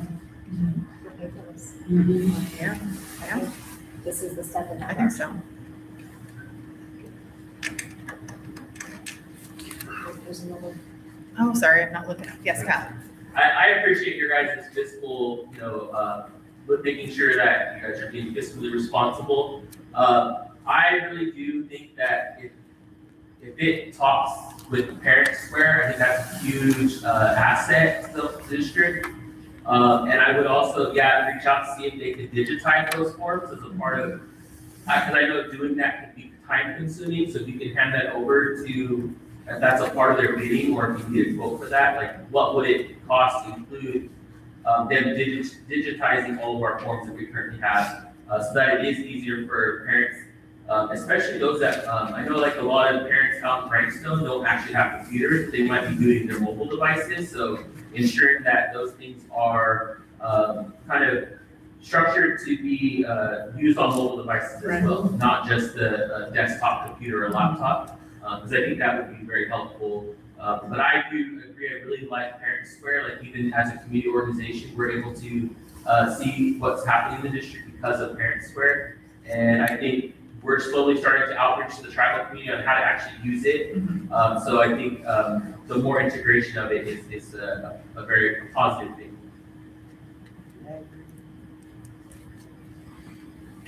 Yeah, that makes me think, I wonder, kind of a different line, could we have, maybe once we got this up and going, have a couple of nights where Emily or someone came out, like to the tribal office, to help people set it up on their phones, or to help them find, because there's gonna be 1,000,001 things on there, where do I find my kid's grades? How do I connect to the teacher? Do you think that would be helpful, or we could train you guys and you could be the ones to do that, but just to make sure. That was quick. Yeah. Yeah, I think that's very good. Or even just at our community events, because we still have parents in the group that don't have Parents Square. Oh, to just have a And so table to I think get it it, would be yeah. like at our, like events that we're having close for, Great idea. having that booth set up, like, hey, if you don't have access. Help them to this, download it. this is what we're doing. Yeah, I think it'd be helpful. Yeah, that's a great idea.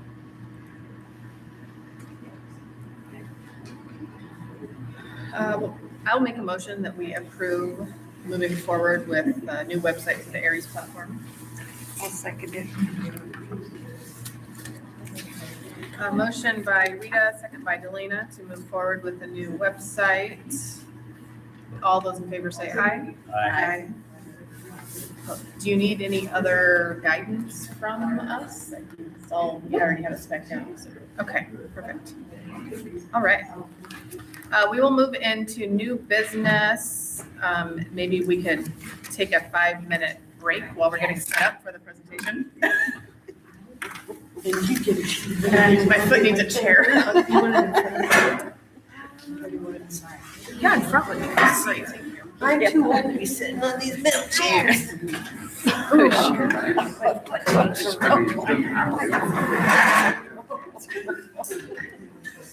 Stretch. You want it right here, Rita?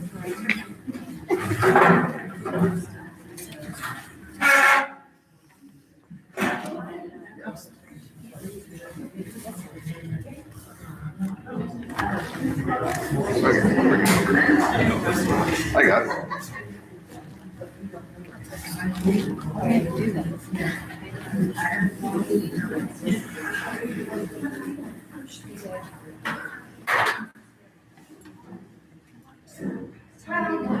Gotta start somewhere, right? At least there's a You should leave your tape on.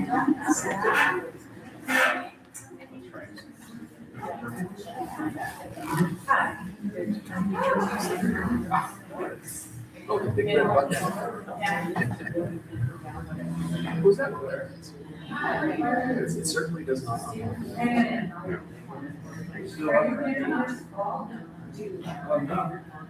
Very low. Been coming in like midnight and then gone afterwards. We haven't, I was talking to a guy down all the way up to Concord. He was in there. So we were even digging in there.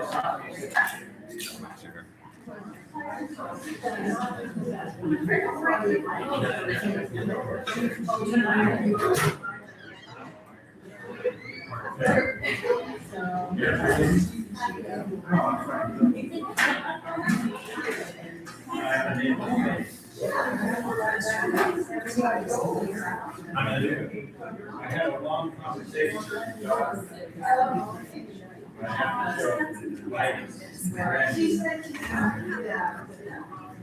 I know all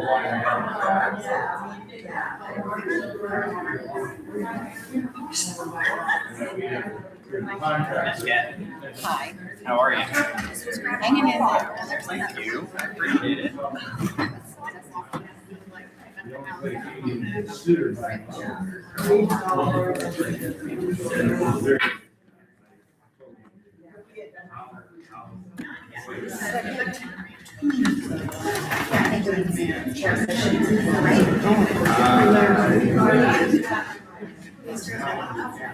Everybody that's getting in trouble too.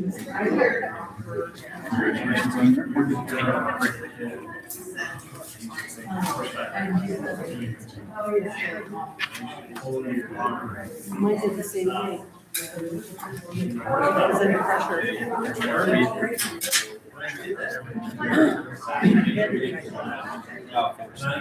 For all of you, I don't think I ever mentioned that. But yes, like I knew that's how I was thinking that you say drop back off.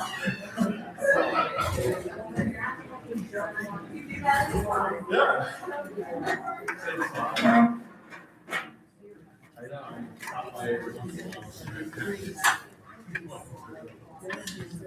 How your son?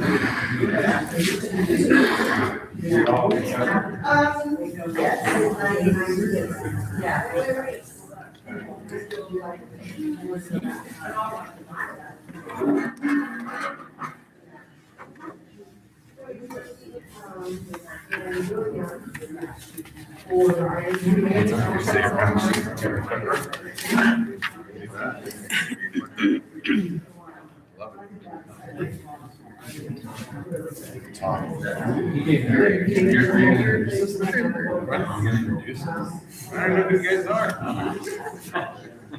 We just took a gravel.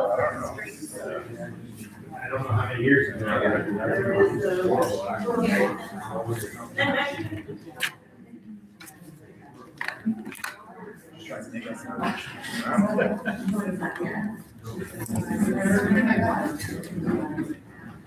No, I like your sweater. Christmas tree.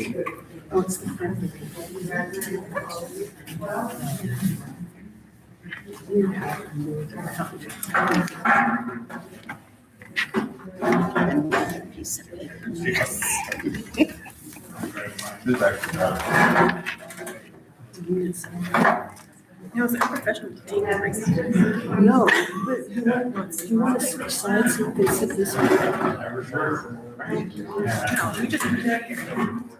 No, it's not a. Do whatever you want.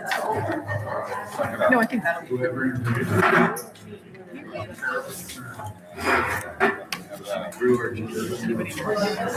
Dusty. Oh, he's right there. Okay. He's playing the role of the clicker. Oh, okay, we will get started again because I realized that we all missed the NFR tonight. I apologize for that. So new business, item A, town hall meeting. So the district has been presented an opportunity to host the Osprey program, which is a program through GCOE and the SELPA department, of which I will butcher saying anything else. So I'm going to hand it over to GCOE. So we're going to have this first part is going to be a town hall style. So question, answer, discussion so that we can get everyone's questions answered. And then if we were to take any action, that'll be separate from this conversation. So please take it away. All right. Thank you for allowing us to present tonight. I'm going to talk to both the crowd since this is a town hall portion. So I'm Ryan Vance, Superintendent of Schools. We at the county are the provider for the regional programs, and we have 9 regional programs, a variety of campuses. All the districts within our county are part of the SELPA. And so one of our hosts a year ago notified us that they would no longer like to be the host of the Osprey program. And the Osprey program is TK8. And Jackie's going to get into exactly a little bit of that in just a second. This is Arne, Jackie, and Dusty from GCOE. And so we're going to go through the presentations, but like as Rita said, if you have questions, please ask us.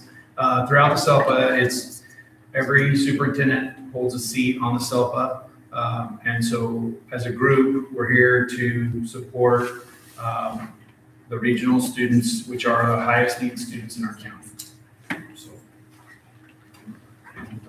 Okay. So I'm Jackie Campos, and I'm the SELPA director, and that's just another way of saying in charge of special ed for the county. So it's an acronym.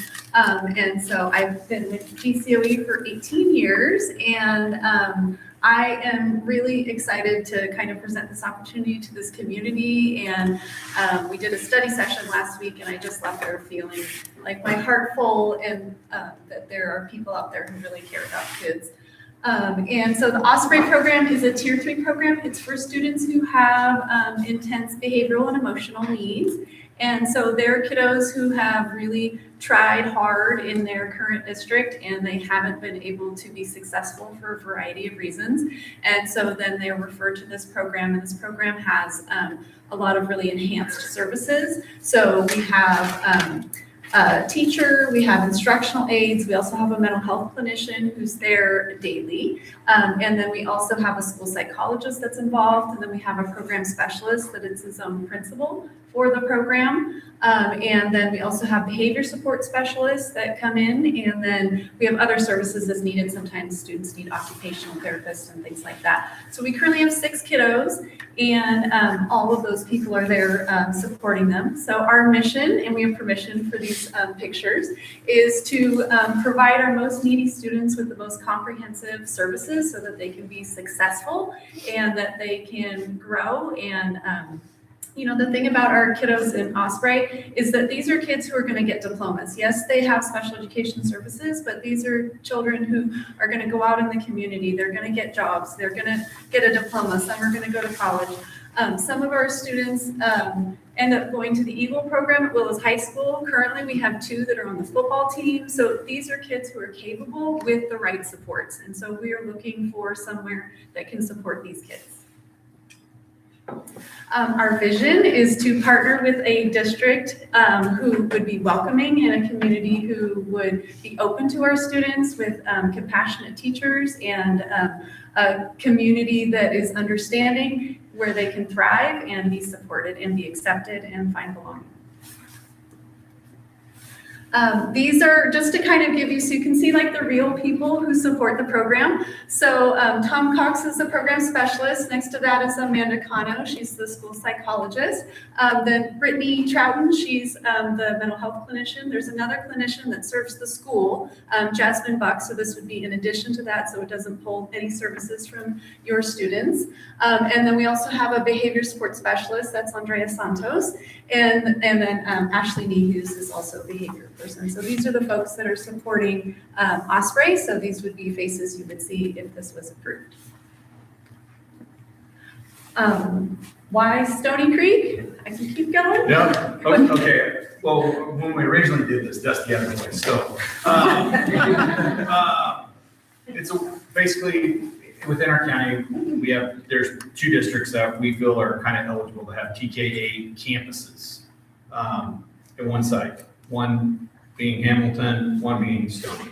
And we think that you guys have a great setting here with the campus, with administration and board, and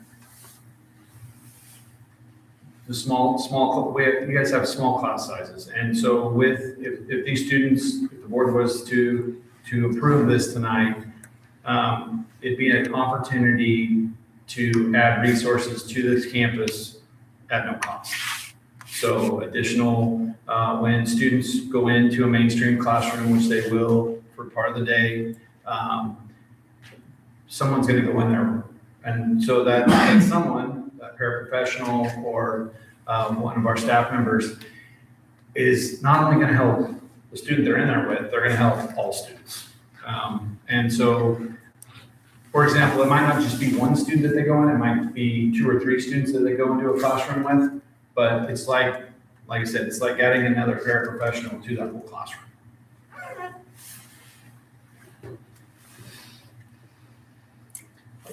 So the benefits, because I know we just added a new board member brought in, and as we're through the interview, there's was that financial responsibility of the board to make sure that any decision you make is going to have some benefit to the school. And there is going to be some incentive there. So the funding, looks like, that's the first slide. The Glenn County SELPA provides a regional host credit. So the regional host credit is an amount that's been determined by the SELPA committee, the group that governs the operations within Glenn County. And it helps pay for certain costs such as as Mr. Ben's already brought out, it will pay for personnel that will be in the site, in the classroom, as well as any other needs that might be presented for facilities and such repairs, that sort of thing. As Dusty also had shown here, LEAs also received $9,500 last year for copies, utilities, and custodial service on the campus in 24-25. And $9,637 is the amount that will be received in 25-26. So that would be the amount coming into Stony Creek. And the LEAs, or districts that host regional programs, also receive compensation for students being included in general education. So that means that even though those students are coming here, the ADA, because I believe Emily, you mentioned, or Ms. Pendel, there's 59 students? Yes. Okay, so 59 students, but you're getting 88 for each of those students. Those students are assigned to different districts in Glenn County, but when they're here and they're spending time in gen ed or general ed classrooms and not just the Osprey classroom, that allows Elk Creek or Stony Creek, whichever site they're in, with the district itself, to receive a portion of that 88 back into Elk Creek. So I think we have 7 or 8 students. Six. This one just exited. Gotcha. So they wouldn't be spending 100% of their time, but 6 of that 59 is a fairly large percentage if you look at the 88 that would be coming back to the Stony Creek district as a result of this. So in 24-25, just as an example, Willows Unified received $53,000 back, $53,191, and Plaza, which is another district that has a regional program, they received $67,690. That was just for the students that were being served on their site, but were their assigned district was another location within Glenn County.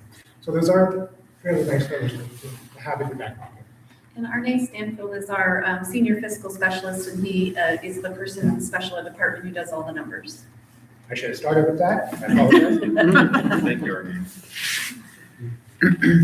Jackie, can you walk through, I know when we had our meeting last week, can you walk through kind of a typical day and how those kids would be separate on campus, and then when and how they would push into the classrooms? Sure, yes. I worked with Ms. Kendall to identify a classroom down at Elk Creek High School that's right by the little railroad path that goes up. And it's in the ag building, and then right next to it is like a little office, and there's like a glass thing there, and we're thinking we'd block off the glass, but then the students can go into the classroom to do their therapy and individual things, and then they have their classroom right next door. And then typically the class starts with like a morning meeting, so we do a check-in, how's everybody doing, how was last night, did anybody have a rough night with their family, or they're feeling grumpy or whatever, and they kind of do that. They do some skill building, they talk about social skills and coping skills and things like that. And then typically then they would, in my imagination, cruise on up the hill, and then they'd be pushing into these classes for English, for math, for any kind of fun activities. And then they would be supported by a staff member from the Osprey program when they do this integration. And so that's kind of what it looks like. And when a student is having a rough day, they might spend their whole day in the Osprey classroom getting support and just kind of getting through the day and coping. And then other days they might be out, 4 days in a row with, with just a support in the class. So if one of the Osprey staff is in, let's say, the second grade class, they could, if the student's doing okay, they could be helping other kids, they could be helping the teacher with something, and they could be providing those supports. And so that's kind of how a typical day would go. We would want to mirror whatever they're doing at Elk Creek Elementary School and making sure that our students are participating to the greatest extent possible. Does that answer your question? Yeah. I think one of the things you said when we had our meeting also is that Osprey staff would be collaborating with the teachers up here to make sure that they're not bringing other work in. The kids are going to come in and do what's being done in the classroom with the general ed kids. Yes. So, yeah, thank you. Because we want them to earn that diploma, right, and go out in the community and be successful. Yes, ma'am. So is there any type of program before this happens, if it does happen, for the kids that are here to get an understanding of what's happening so they can be more welcoming to these children and not just all of a sudden have this program here and maybe some kind of encouraging things for them to learn how to be kind and gracious and patient with this? What are the plans for getting the students who are already here prepared?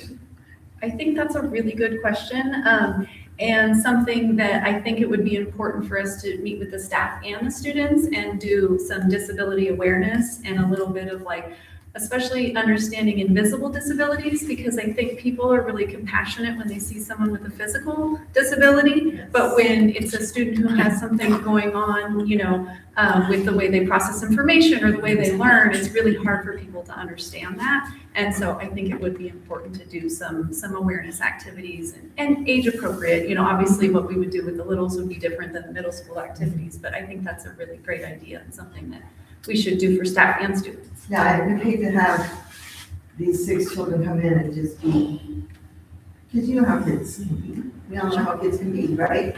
We don't want our kids to be that way. We want our community to be welcoming. Yeah. So.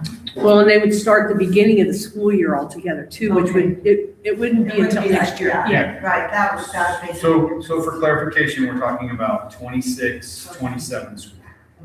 And I'll let Emily speak to that too, because that was a concern that we had as the board. Well, we were mainly thinking of the teachers, what are the teachers here going to think? So I know Emily had talked to the teachers, so I'll let you share. Yeah, so I had a meeting with our teachers, and I kind of had a feeling on what they were going to say, but I've got to say, we have the most loving, wonderful group of teachers in this district.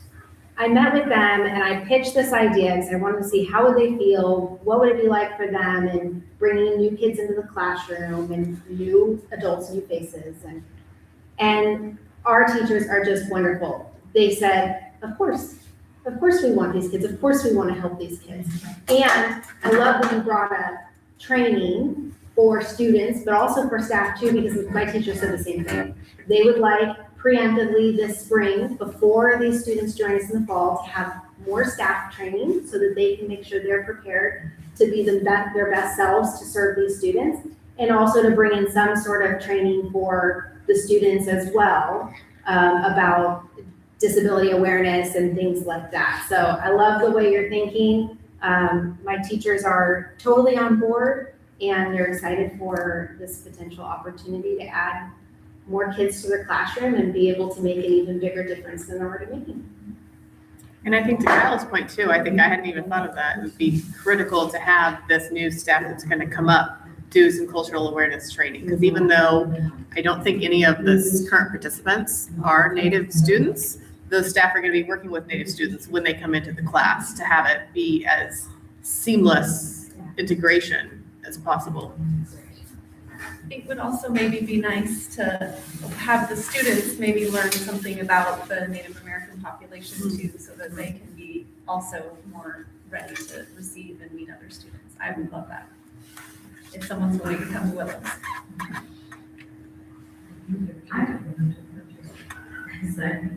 So the Osprey Southland, it's a new program.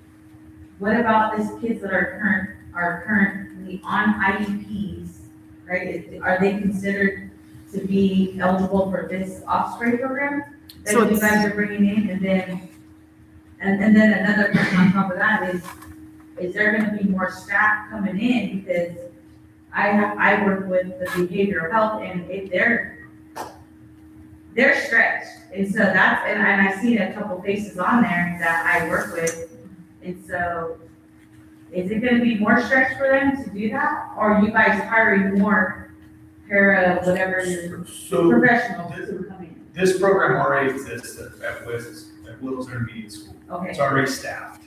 Okay. So we're just changing addresses. We're going from West to Stony Joint Unified.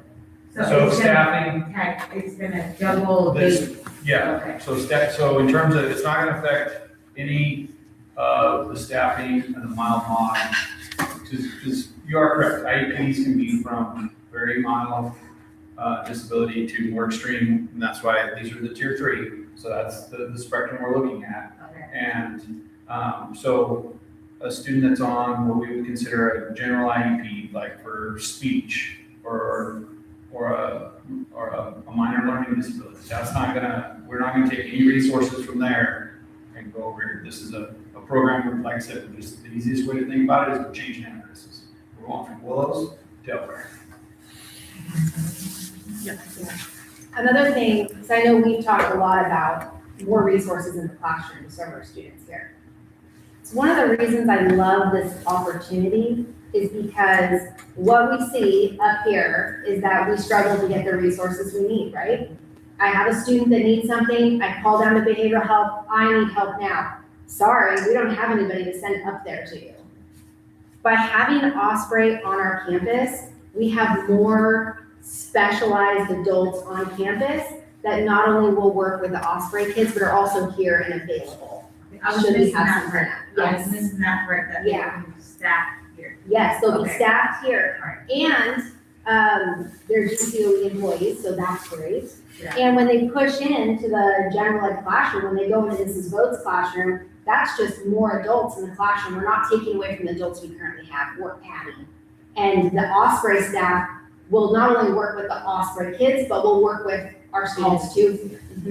Yeah, so it's providing more resources at no cost to us. And in fact, it's bringing revenue into our district, which we don't always like to talk about revenue, but we have to have money to keep the lights on and pay our staff and everything. And we're looking at quite a bit of revenue. Dusty, can you go back to that revenue slide? I just want to make sure that we're all on the same page.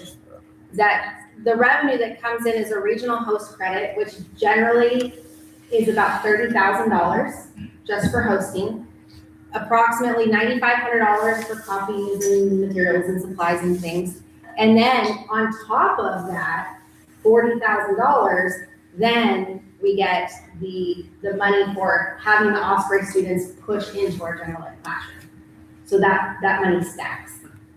So it's an opportunity to bring that revenue in, and when we bring revenue in, we can help our students even more. I have a few questions, and I don't know, I could break them up, to give other opportunities, but, why is there a need to change locations? Okay, so Willows School District has been a host for over 15 years. And those 2 other regional programs, and so they feel like that they kind of hosted, they have some other needs for their district, and so they are saying, maybe we'll keep the Eagle program, which is basically Osprey once it gets to the high school, if a student doesn't graduate out, because we do have students that exit the program and go back to, they still have an IEP, but they go back to a general ed setting 100% of the day. And then we have students that graduate in 8th grade and then they would go to Willows High School if they're gonna stay in this program, if they still need the tier 3 support.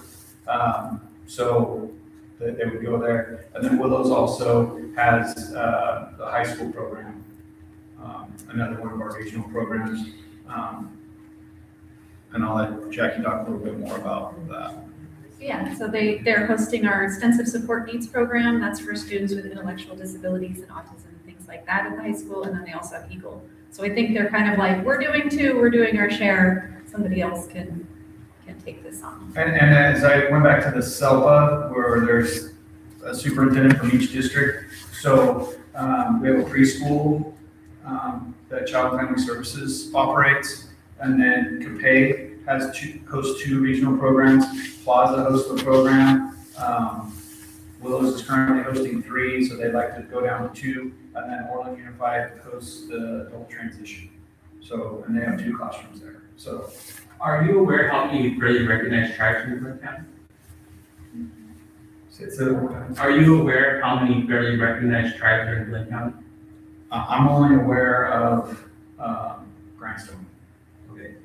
I point that out because a lot of times a lot of people that serve the population aren't even aware of a lot of just the local demographics and the way that we're set up. I think the one thing that I would really, why I think I'm kind of curious to know is I would hate to this program to come in and then leave. And that's, I think, the biggest concern that I would have. There's a lot of need, especially in rural communities. And I think that there needs to be a big commitment. Because it almost sounds like, because the other districts didn't want it, that they already had a lot of their needs, whatever maybe they might felt that, why aren't these programs already here? And I think that's just from a community advocacy position, is that there is a lot of need here. And I think that there hopefully would be a commitment moving forward to sustain these programs and also look at other ways to support the district, to build up the infrastructure and programs necessary to meet the needs, because there is a lot of support that can be had. And I think it's really important to really, if you're going to be here, is to build that relationship with the local tribe, and looking, because it is important for providers to be aware of Indian child welfare, because a lot of sometimes students that are coming from homes where they're involved in the foster care system, involved in ICWA, you might see some behavioral challenges in school as a result of that. And so it's really important for those that are coming into the community to understand who they're serving and the unique challenges, and also the structures that are, we've worked really closely here and built a good relationship. And so I'm really excited for this because we've always ran into the issue of capacity. And to have additional staff here would be really helpful. I don't know if there's opportunity to hire additional staff or subcontract, because you might be aware of the California Wellness Coach framework is to hire non-clinical staff members from the community that they're serving. Because one of the best approaches to working, especially with the tribal community, is having people that come from that community to serve that community. And if there's a way that there could be that kind of collaboration to support that approach to supporting our students, I think that would be great. And it would be great to have, I don't know if the superintendent of the schools have been coming to any of the GPAT meetings and to learn about the tribe and the students. I think would be really helpful for you all. But it is exciting to see this resource coming. And the last question I think I would have is there a lot of turnover with your staff, or have your staff been here for some time? Okay, I'm gonna let Jackie talk about the staff because she deals with the staff on a daily basis. I will say that when we spoke to the board in the workshop, we're not asking for a 20-year lease because we want to make sure that it fits your district and it fits our program. But on the other side, we're not asking for a 1-year lease. We're asking for a 3-year trial period, 2 to 3 year trial period to make sure that it's a good fit for everybody. So I think that was one of your questions. Yeah, and I think the reality too is it's a challenge to get people to work out here because it is such a rural area and having to commute out here. And so also I think that's kind of like the next question of staff retention. And also, have you spoke to your staff about what this would look like for them to commute out here, however often they're planning to be out here? Because that is also a challenge that people will get burnt out coming out here sometimes. So we are working on that. Part of that is the transportation. So we're not gonna have a paraprofessional and an aide. It's gonna be probably two different vans coming up. And so they would be a driver, so trying to facilitate some of that commute and things like that, they'd already be on the clock whenever they were picking up students, or picking up the van. That's when they would start their day, and then they'd drive, Osprey students up, because transportation is part of the program, and then taking them home after school.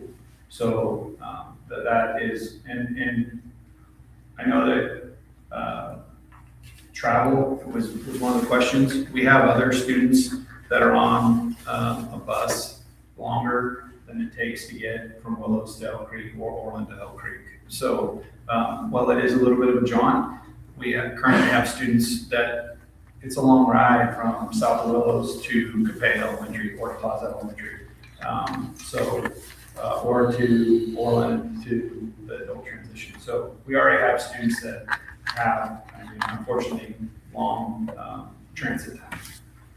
So just checking, we'll talk about the staff turnover. Yeah, so with our professional staff, like the folks who, are school psychologists, clinicians, board certified behavior specialists, and our behavior support specialists, or behavior analysts, sorry.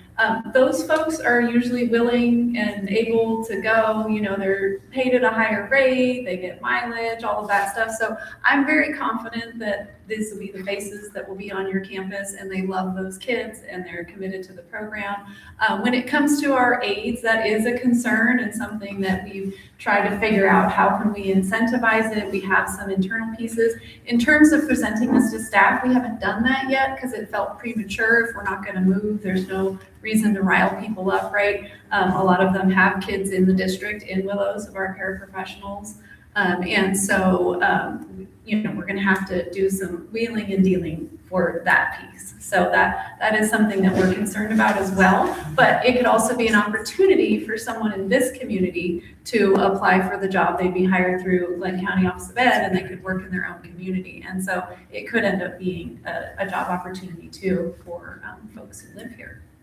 But just to clarify, all that the hiring, firing, HR stuff is all handled through GCOE. None of it, we couldn't hardly fill our own positions, much less your positions. Yes. So that would all be burden on you guys.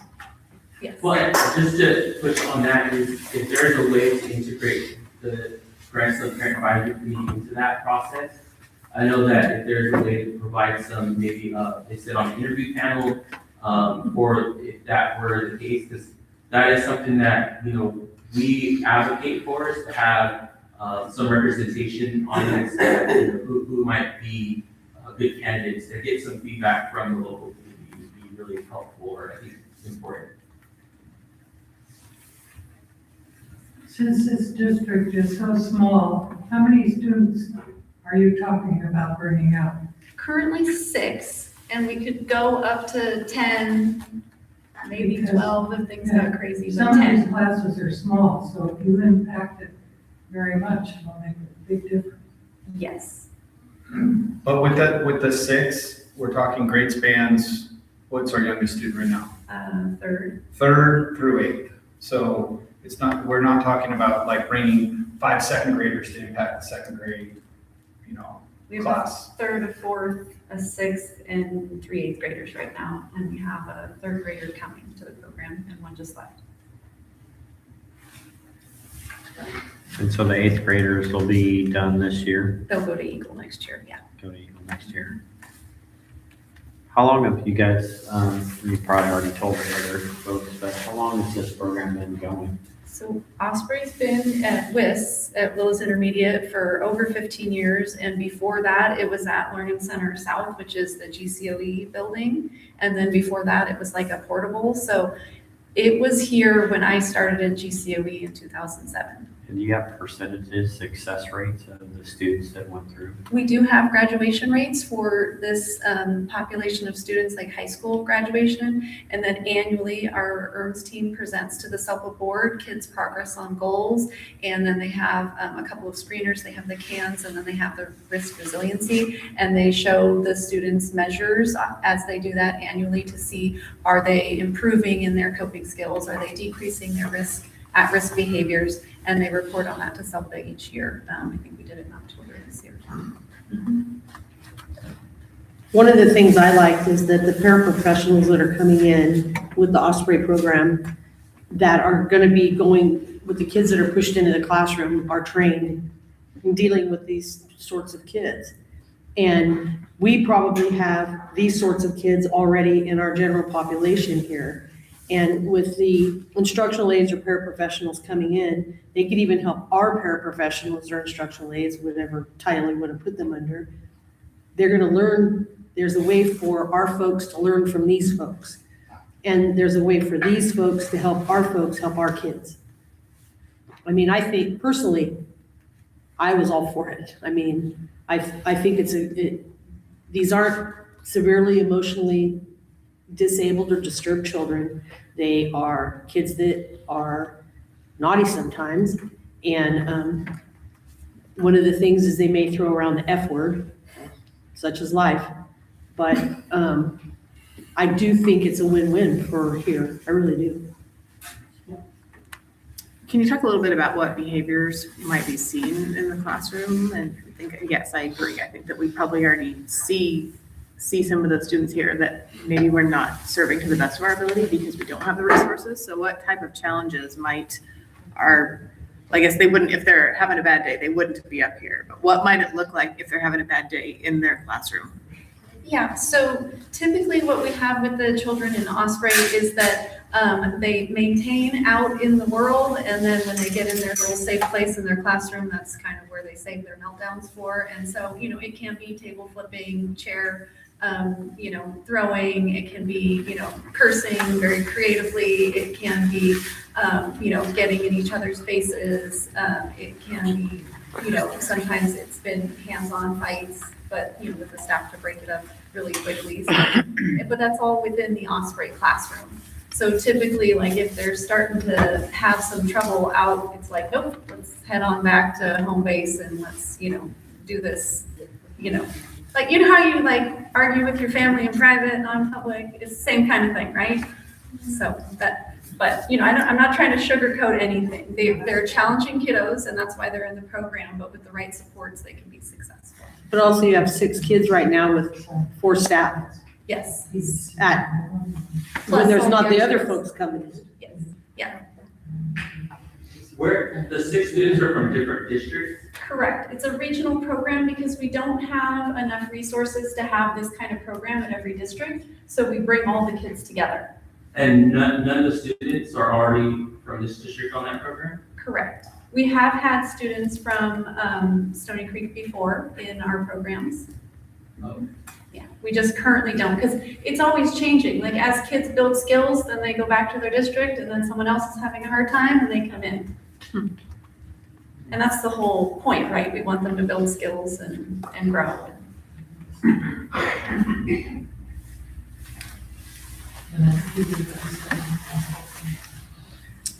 Well, what do you guys think? Do you have more questions? Just thinking ahead of what you saying there. The transportation you said is provided, correct? The program. Okay, so what if a student gets to the point that they're ready to go back into the regular classroom? I don't want to say it that way, but to the general classroom alone. And what if that student and their family have maybe chosen that they would like that student to go here to Elk Creek? Would they still be eligible for transportation? So that's a really good question, and I would tell you that often, especially at Eagle, we have students who graduate out of the program and they feel so comfortable and safe where they are that their parents do an inter-district and then they stay in the district. And so we do see that. But if they were to exit out of the regional program, then they wouldn't qualify for special ed transportation, but I am sure that there's some sort of general ed situation that I'm not aware of. I was curious. Yes. I was thinking Yes. And that could be an added benefit that these students finally find a place that they belong and that they want to stay. I have one last question, I promise. in I guess the past experiences, have the parents been involved?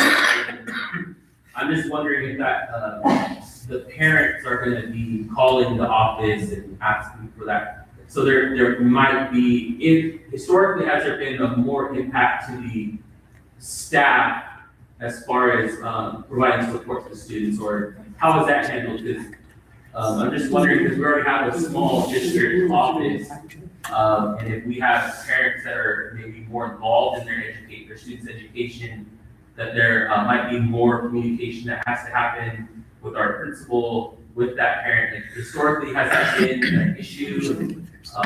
You know, what is the actual kind of level? Is there any increased engagement with parents and the staff at the school that we would need to facilitate, or that we need to facilitate?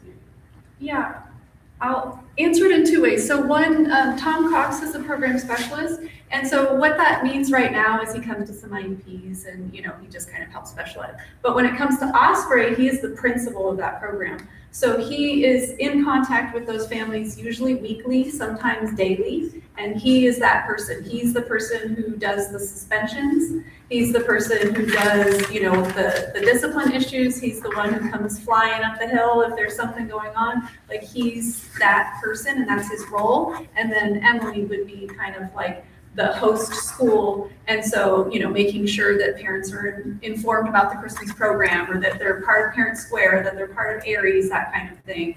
And so that's typically how it works at WIS. Is it's a different program specialist, but that's the person who does all the things. And then the WIS principal, Darrell Siplin, he is, you know, the guy on campus and kind of the face for the school, but he's not the one who's, you know, kind of coordinating and running the program, going to the IEPs, developing, you know, relationships with the kiddos and things like that. Okay. So the parents would call him? Yes. Not this office? Correct. Would he be And on, they do. would he be on site here? Yeah, not all day, every day, because he has other sites that he works at, but yes, he would be up here. So our current, and when he was the Osprey program specialist before, it's daily. It's a program that you check in daily. It doesn't mean he's gonna be here for 6 hours, it might be the first hour of the day, but it would be a daily check-in. It's not the kind of program that you just let sit for, you know, a week or two.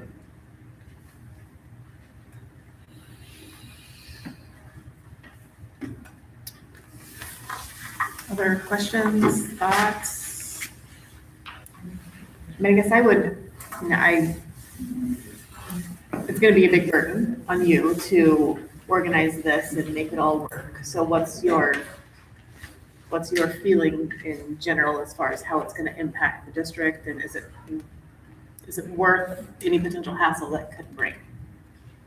I think there's a real benefit, not only for our students, but for the Osprey kids. I feel that we can provide a safe, nurturing environment for more students in our county and a place where they can belong. I think we have a unique place here with small class sizes, with a very welcoming environment. It's therapeutic in how beautiful it is. We're removed from town and all of town stuff that happens. So I think it's an opportunity to serve students in the county, but also bring the resources to our kids. And our kids need the resources too. And I can't ignore the fiscal side of it too. There's not a lot of opportunities for us to bring in more revenue to serve our students better. This is one of those opportunities. So I think it's worth the hassle of a 2 or 3 year MOU, and let's give it a try and see how it goes. I mean, you could potentially add 90 grand to the budget, and its general budget, which could help everybody. I would just say, I think it's a great thing. I would suggest the board approve it. I think it's a great thing to do. Again, I just want to reiterate that I think there should be some type of training and get to kind of more awareness around that. But I would say urge the board to vote to approve this. I have one question. How does a kid get into Osprey?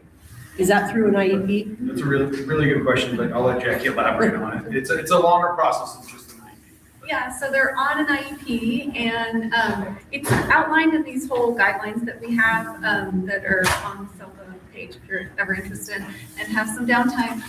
But anyway, so they have an IEP and they're like struggling, and so typically what we add. Sorry. What is an IEP? Oh, I'm sorry. So when a student is eligible for special education, we put them on an individualized education plan, and that's what an IEP is. And so it's basically a written document that's legal that says, here's the services we're gonna provide, here's the needs that the kid has, and, and everybody comes together and agrees to the plan. And it's very specific to that individual student. Yeah, I'm sorry. Don't mean to use acronyms. And so they have this plan. They think it's going to work, and then it's not working. Maybe the kid's, having emotional problems or behavioral problems. Those are typically the things that happen. So we start adding services, right? So we add a clinician, and they're getting one-on-one therapy. We add social work services to support the family. Then we're adding behavior services. We're writing a behavior plan. We're training people on the behavior plan. We're implementing all these things. We're trying alternates to suspension. We're doing all of that stuff, right? And then it's just still not working with that particular school district. It could be a mismatch with the teacher. It could be that the student is just triggered by being on that campus from bad experiences. It could be 100 different things. So at some point, the mental health clinician and the school psychologist get together and look at the kiddo and say, we think they need more. And then they present the student to a multidisciplinary team that meets every week, and they're available always to evaluate students coming and going. And they review the students' records, they read their assessment reports, they talk to the staff in the program, and they say, yes, we think this student should go to Osprey, or no, they shouldn't. So it's a very involved process. Thank you. Bob, what do you think? This is maybe more in your realm than any of our realm. I think it's everything that I've seen so far and everything I've heard, it seems like a positive thing. So I think we should move on to item B. That's my thought. Last call for questions. Any questions before we decide what we're going to do? Claire, you got that look. What are you thinking? I've got a grandson that takes care of these kind of people up in school camp. A nightmare. But I don't think they're near as far along as helping the kids as these people are. These kids are pretty well written off. It's terrible. It's very sad when children get to that point, the SED kids or it is very sad, but that's not. Dropped up there, so this sounds way better. Yeah. Well, what I really like about is basically on any given day, you could have more than one-on-one with staffing in the Osprey program. When you got 6 kids, you could have 7 staff in there. So they would get every kind of help possible. I've just seen the worst of it. Oh, so. And nothing like this. Yeah. Terrible. Just to address that, so if a student is struggling so much that they can't maintain in the Osprey program, then they go to the next level, which is called a non-public school or a residential treatment center. So we did have a student who was in Osprey who wasn't able to maintain, and he's currently going to school in Southern California, and he lives there and he attends school there. So there is a step above Osprey as well. If we're like, we can't make this work at a school setting, it's not safe. My grandson has to sit arm on arm with another child. One-on-one. Well, let's move into item B. We'll consider approval. I did want clarity. So you said 2 to 3 year commitment. Is there an MOU or something, or that will come after we That will come give you after. We the? just need the elected board to approve posting, say 26, 27, or 26 through 28 for your motion, and then work with the board administration. So there would be a formal MOU to follow. Yeah, there'll be a formal, once we get there'll be the a formal kinks worked out. MOU for you to approve. Okay, perfect. Well, I make a motion to accept the Osprey program with at least a 2-year MOU, and possibly 3. A second. We can go out of all night. Okay, motion by Diana, second by Kathy. No, I already worked Elena, sorry. Motion by Diana, second by Elena to move forward with hosting Osprey program for a 2 to 3 year commitment. All those in favor say aye. Aye. Opposed? Say all. I would just like to thank the board for working the process, but I thank the board and the community for your questions tonight.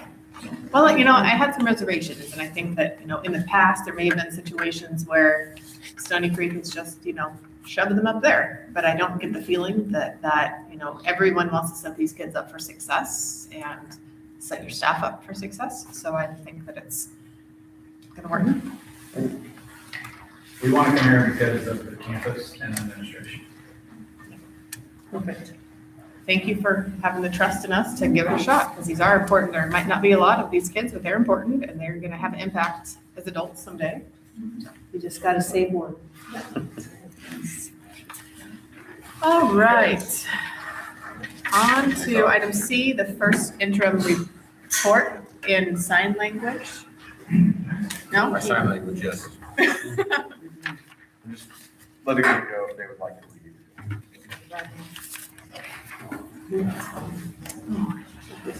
It was on.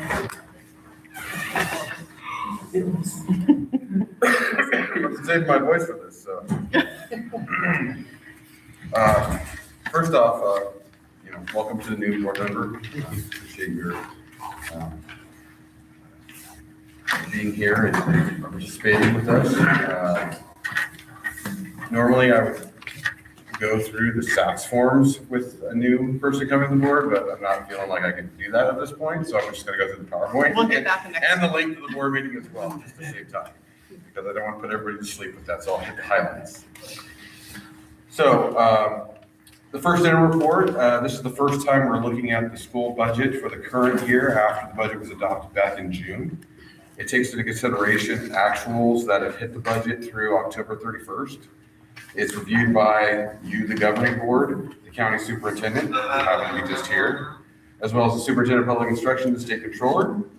And it's just trying to make sure that we can meet the financial obligations of the district for the current year and the 2 out years. The 2 out years being the next fiscal year and the fiscal year after that.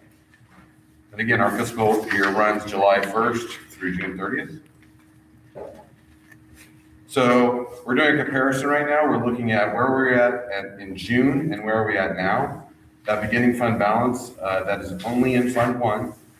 So those 2 numbers are going to be the same. That's from the audited actuals. So back in October, we worked with the auditors.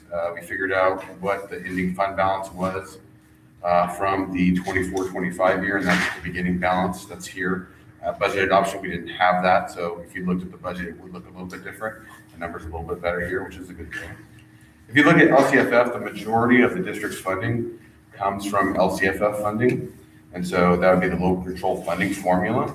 And so that's the state funding that we receive in combination with property taxes that we receive as well. And so you'll notice no change at all between the two, and you'll be like, wow, that's fantastic. Well, the reason for that is that when I put in the new projections, it was about $2,000 difference. And that's not enough to make a change on here, considering, again, we're using projections and we haven't taken into consideration P1 attendance and what attendance means for us and the changes that will happen there. I just wanted to make note that I didn't up the projections when it comes to being a necessary small school and the funding that goes along with that, because with current enrollment, current ADA for what's going on at the high school, we would actually be in the second band of funding. And what that would mean is instead of 1.765, that number would grow $171,000. So right now we're meeting that. I didn't want to put that in here yet because we've got to actually get there. You got to get through the last complete month before April 15th. That's when our funding is set for the school year that we're in. And so I left that alone. I said, okay, I'm just going to leave that at the 1.7 million. On the federal side, you'll notice, wow, that went up quite a bit, and that's a good thing. And I had to double check because what happened was our Title I money that we received went up dramatically. Normally, we're getting somewhere in the $60,000 to $70,000 range, being a Title I school, and that is based off of the low-income students that we have that attend the district. And so it's based off the census, so we don't have a lot of control over that. So I did call CDE, like, okay, is this really what it is?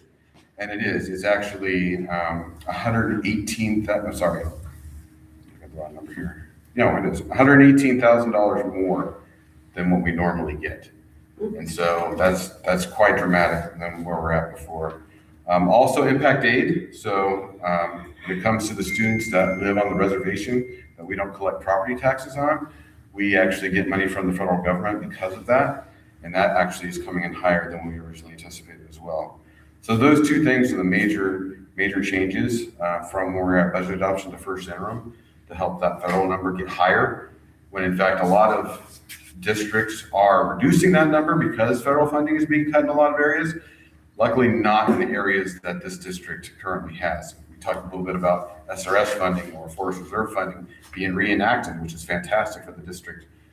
So that's positive as well. As far as the state funding, you'll notice also quite a dramatic increase from 213 to 356. Some of those things are CTIG funding. So CTIG is one of those grants that we receive is in where we don't recognize the revenue until we actually have the expenditures that go along with it. And so we weren't sure when we were going to purchase the truck, the ag truck that they currently purchased. It happened to hit in this fiscal year instead of last. And so that bumped it up about $72,000 of revenue that we recognized in this year. So that state revenue went up. UPK funding, universal pre-K. So we're coming to the end of that cycle and we have to spend that money. It's about $53,000 that we need to spend by June 30th. And we also need to recognize the revenue that goes along with that. It's called deferred revenue when the revenue moves with where the expenditures go. So we're recognizing that as well. So those are the two biggest things. That's over $120,000 right there. And that's the biggest change that goes there. As far as local, you'll notice a nice increase in local as well. And we're going from 102,636 to the 166,080. Two big things that are in there. The first one being interest. Interest rates have been crazy high. And so, which is fantastic, but it's not something that we actually build into the budget until we actually see the money. And so we've seen the first quarter come in and we're looking at projections going forward. So that's about a $40,000 increase just in interest that's coming in through local funds. The other thing in there is about $21,000. It's a CalShape grant. And so that was money from a couple years ago when it comes to updating the HVAC units and inspecting them and cleaning them. And so that money had to be spent. And so we're recognizing that money now when they actually came and did the work. IES, Indoor Environmental Solutions, came in and serviced all the HVAC units and helped keep them up to tip-top shape. And so we recognize about $21,000 there in the revenue. So you notice quite a big difference in the total revenues going from the 2.5 to the $2.9 million, which is really great. You'll notice on the expenditure side that also means an increase in expenditures because just like I said, with the CTIG money and the UPK money, you're recognizing the revenue and the expenditure in that year, and we weren't sure when they were going to hit. And so it actually was going to increase $120,000 with those things. And then actually another, 120, 140 when you take into consideration the CalShape grant, UPK, and CTIG. But the district did have a situation where they didn't fill a position, a teaching position. And so that helped to offset some of that increase in cost as well. So the revenues increased more than where the expenditures did. So that's a good thing. And if the district continues to go at this level, that will affect funding obviously going forward as well. Transfers out, you'll notice that did go up. So the expense of going out of Fund 1 into other funds increased. And you might say, well, why would that happen just in a short time frame? Well, unfortunately, the freezer over here kind of had a meltdown that we weren't expecting, and then quite an increase in cost to actually fix it that was unanticipated. So that increased about $10,000 to the cost that goes to the cafeteria, because there's quite a bit of a contribution that has to go to the cafeteria because we don't have what we consider economies of scale because we have such a small district. We don't have enough students that create reimbursements from their meals to help support the cafeteria. And so it does need a contribution from the general fund. Transfers in, 14,580, that's staying the same. That would be the money that we have in another fund, in Fund 20 for retirees. And so that helps to supplement what we have to pay out retiree benefits every year. So it's coming in from a different fund. So overall, we were looking at deficit spending of about $360,000 at budget adoption. Now it's looking at about only 102. And when you actually look at the SACS forms themselves, and you differentiate between what's restricted and unrestricted, actually the unrestricted balance went up. It's actually increasing the unrestricted, which is great because that means those are those things that are ongoing. That means that the district is in a good place, at least for this current year that we're in. Because we're spending down a lot of the restricted fund balances we received over the years in this year, and that's why it's even a deficit at all when it looks that way. So it looks can be deceiving when it comes to that number. You have to see whether or not is that really in regular unrestricted revenue or some of that in fund balance that's paying off restricted funds that are going to be expiring, that don't have that same regulation where you have to show the revenue and expenditure in that same year. Sometimes we show the revenue in the past year, and now we have the expense that follows it years later, which looks like deficit spending, when in actuality it's just spending down money you received in our prior year. So again, a healthy fund balance now going from the 1.8 to the little over $2 million, which is great.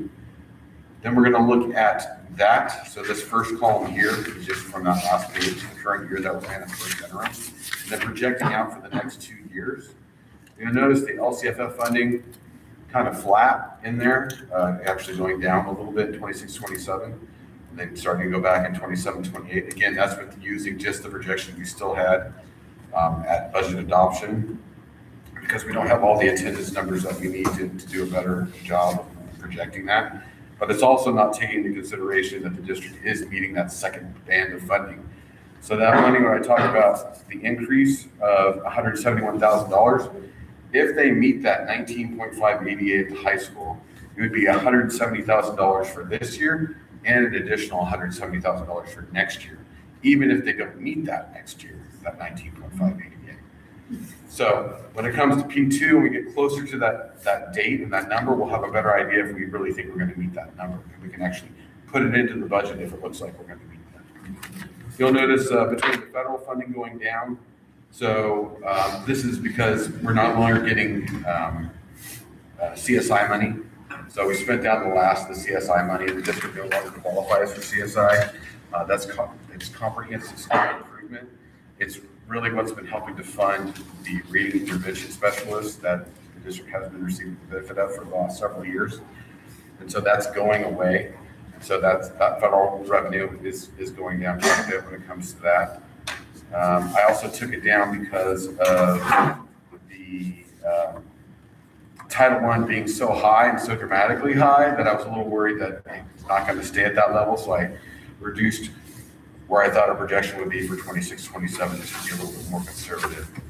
When it comes to the state revenue, going from 356 to 281, that's state programs that are going away. That would be a reduction in CTIG. We no longer have 2 ag teachers that can help support CTIG, and therefore there's a matching requirement that goes along with that. And so we can't match as much, so we can't receive as much revenue when it comes to CTIG. And then along with that, the Cal Shape that I had mentioned earlier, program with the HVAC units, that's going away. So those 2 things are a reason that's going down. Going down to 26, 27, the local going down quite a bit there when you look at that. That's just because we don't normally budget that high of interest. And so that's being a little more conservative and going back to more historical interest rates because they've been so dramatically higher the last 2 years. And so that's why there's a reduction there in the local revenue. Transfers out, you'll notice about kind of flat with where you'd see maybe an increase normally in transfers out, just because we're not thinking that the cafeteria is going to have another issue when it comes to the freezer going out. And so it's more of a flat increase when it comes to the cost of running the cafeteria. Transfers in, a little bit less on the transfers in because the person that is receiving the benefit of retiree health and welfare is going to age out of that, and therefore there's no longer going to be the need for that transfer from 20 into 1 to help pay for that program.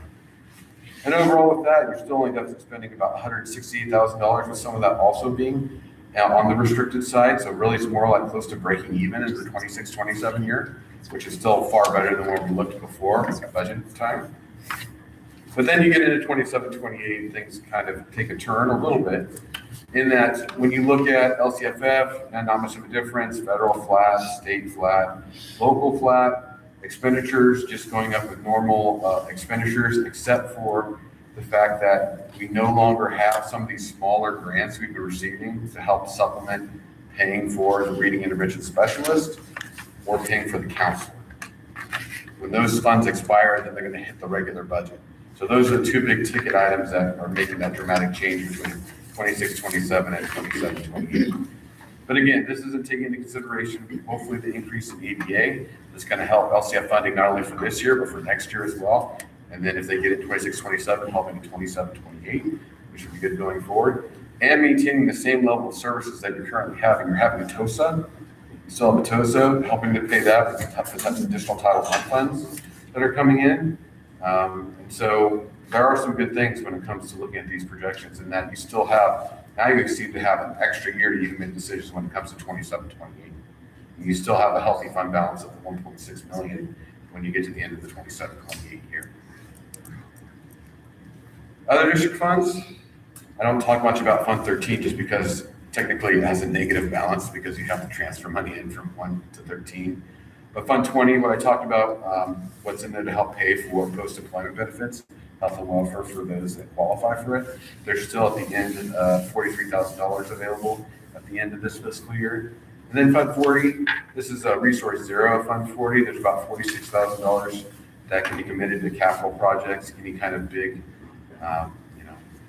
$46,000 doesn't get you very far when it comes to capital projects, but if you needed to do some kind of roof repair, if you needed to paint a building or something like that, money could come from other than Fund 1 to help support that. Any questions on anything?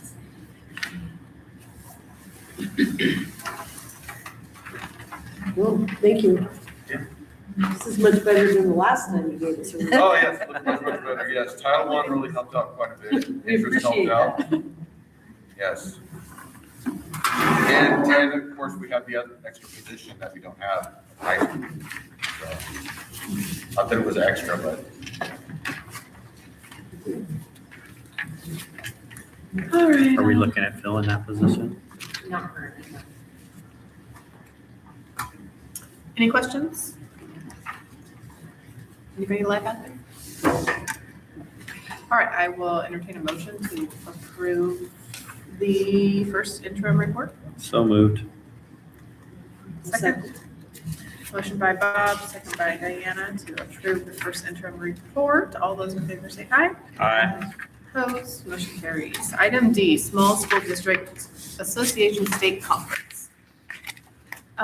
So this is a professional development opportunity available for the board as well as the superintendent. Kathy, Crystal, and I attended last year. I also attended the year before. It's tailored just for school districts with small populations. Held in Sacramento. It's probably one of the best conferences that I've been to. They have specific tracks just for board members, specific tracks just for administrators, and some people bring their other support staff, or there's some teachers and stuff there too. So I've asked Emily to sign myself up again, and I just wanted to make sure the board was aware of the opportunity and hope that other folks would want to attend again. It's really neat when you see some of the districts that have their superintendent and their full board there. Oh, It's 4 days? Is it 4 days? yeah. So, You want to? Yeah. Yes.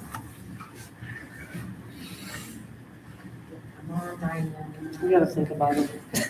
Yeah, I'll try to go. I mean, obviously it'll depend on my work schedule, but yeah, put me down for now, please. What's the registration deadline? You have to have it. Oh, usually you can register right up until it's the rooms, but I can book the rooms as long as I know 3 days in advance. I can cancel without anything. Oh, okay, but we would have them in case. Okay. And is it fully all 4 days? It starts Saturday evening, but it's early Sunday morning. In the past, I don't think I went down until Sunday morning, I just think because I you had came other down stuff early. going on, Yes. but I know there was more, I think it was more for administrators. There was like networking and Talk golf and that, but it does start early Sunday morning, so if you're not an early morning person. It was a fun run. right. Starts with a fun run. Oh, I'll be on that. Pretty sure no. I just have to check. It's my daughter and son-in-law's anniversary, so. Send me an email. Oh, So then it's just the 7th and the 8th? Is that? 7th through the 10th. Oh, okay. Yes, Saturday and Tuesday. So really, Sunday through Tuesday. Is Tuesday all day also usually? It ends like at 1 o'clock. All right, well, we'll move forward with that. Last item, tentative agreement with CSEA. So we've been in negotiations with the classified union for the current school year. We have all of the stuff. All of the stuff. The tentative agreement is there for you for our reopener negotiations. So we can just kind of briefly go over this. So this reopener, this tentative agreement includes salary increase. This is for our classified employees, so non-teachers. So 1% on schedule, so that's on the salary schedule, and a 1.5% off, that's a one-time payment.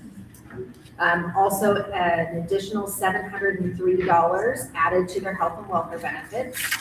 So that makes it a total of $15,005 if the district contributes towards their health and welfare benefits.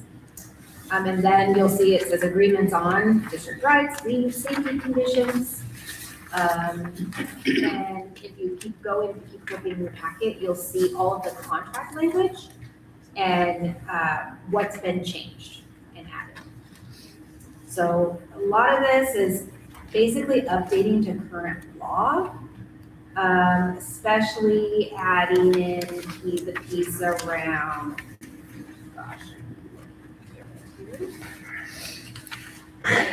around domestic violence is in here somewhere. That was a big piece, big change. So it's really just updating our contract language because it was a little outdated.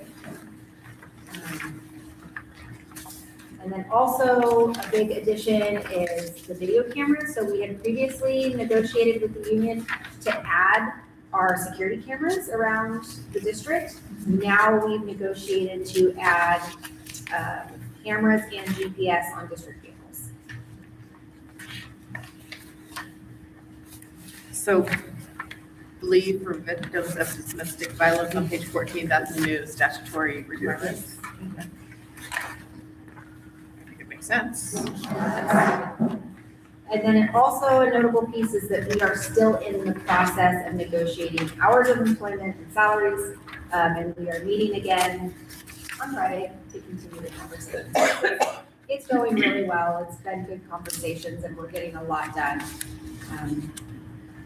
Say that again, what's left to, what are you still talking about? Hours of employment and salaries. So 4-day week and job descriptions for band writing. Okay. Yeah, I think that's Yes, and I'll let you know that if you do approve this, we're able to get this on the December payroll next Friday. So the classified employees would be very thankful if the board approved this tonight, because Dusty and his team will get them paid before Christmas. What else? Why They're not? being talked about forever. I make a motion that we accept the agreement with CCA. Second.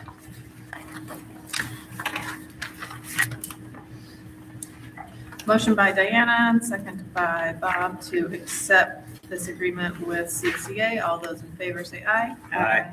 Opposed? Motion carries. Final item, board consideration for any future agenda items. Do we need to agendize talking about the cultural awareness training again? Or, I think that would be great, depending on how we could structure it.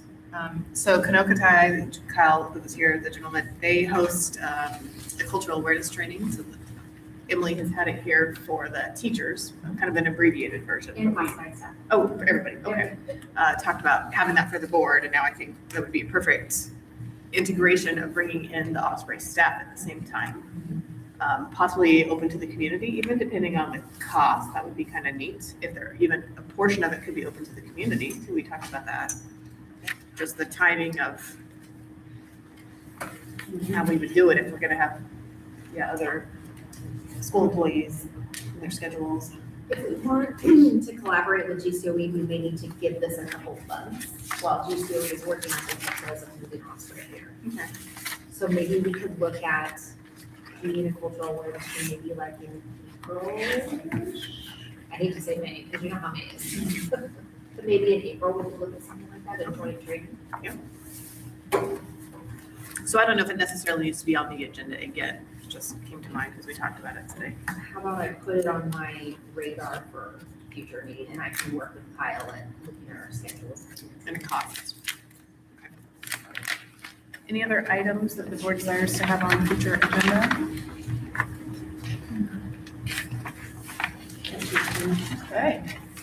Well, thank you everyone for bearing with us. Yeah. Meeting adjourned. You're gonna be long too, start the same. But knock on wood, the last one was so quick.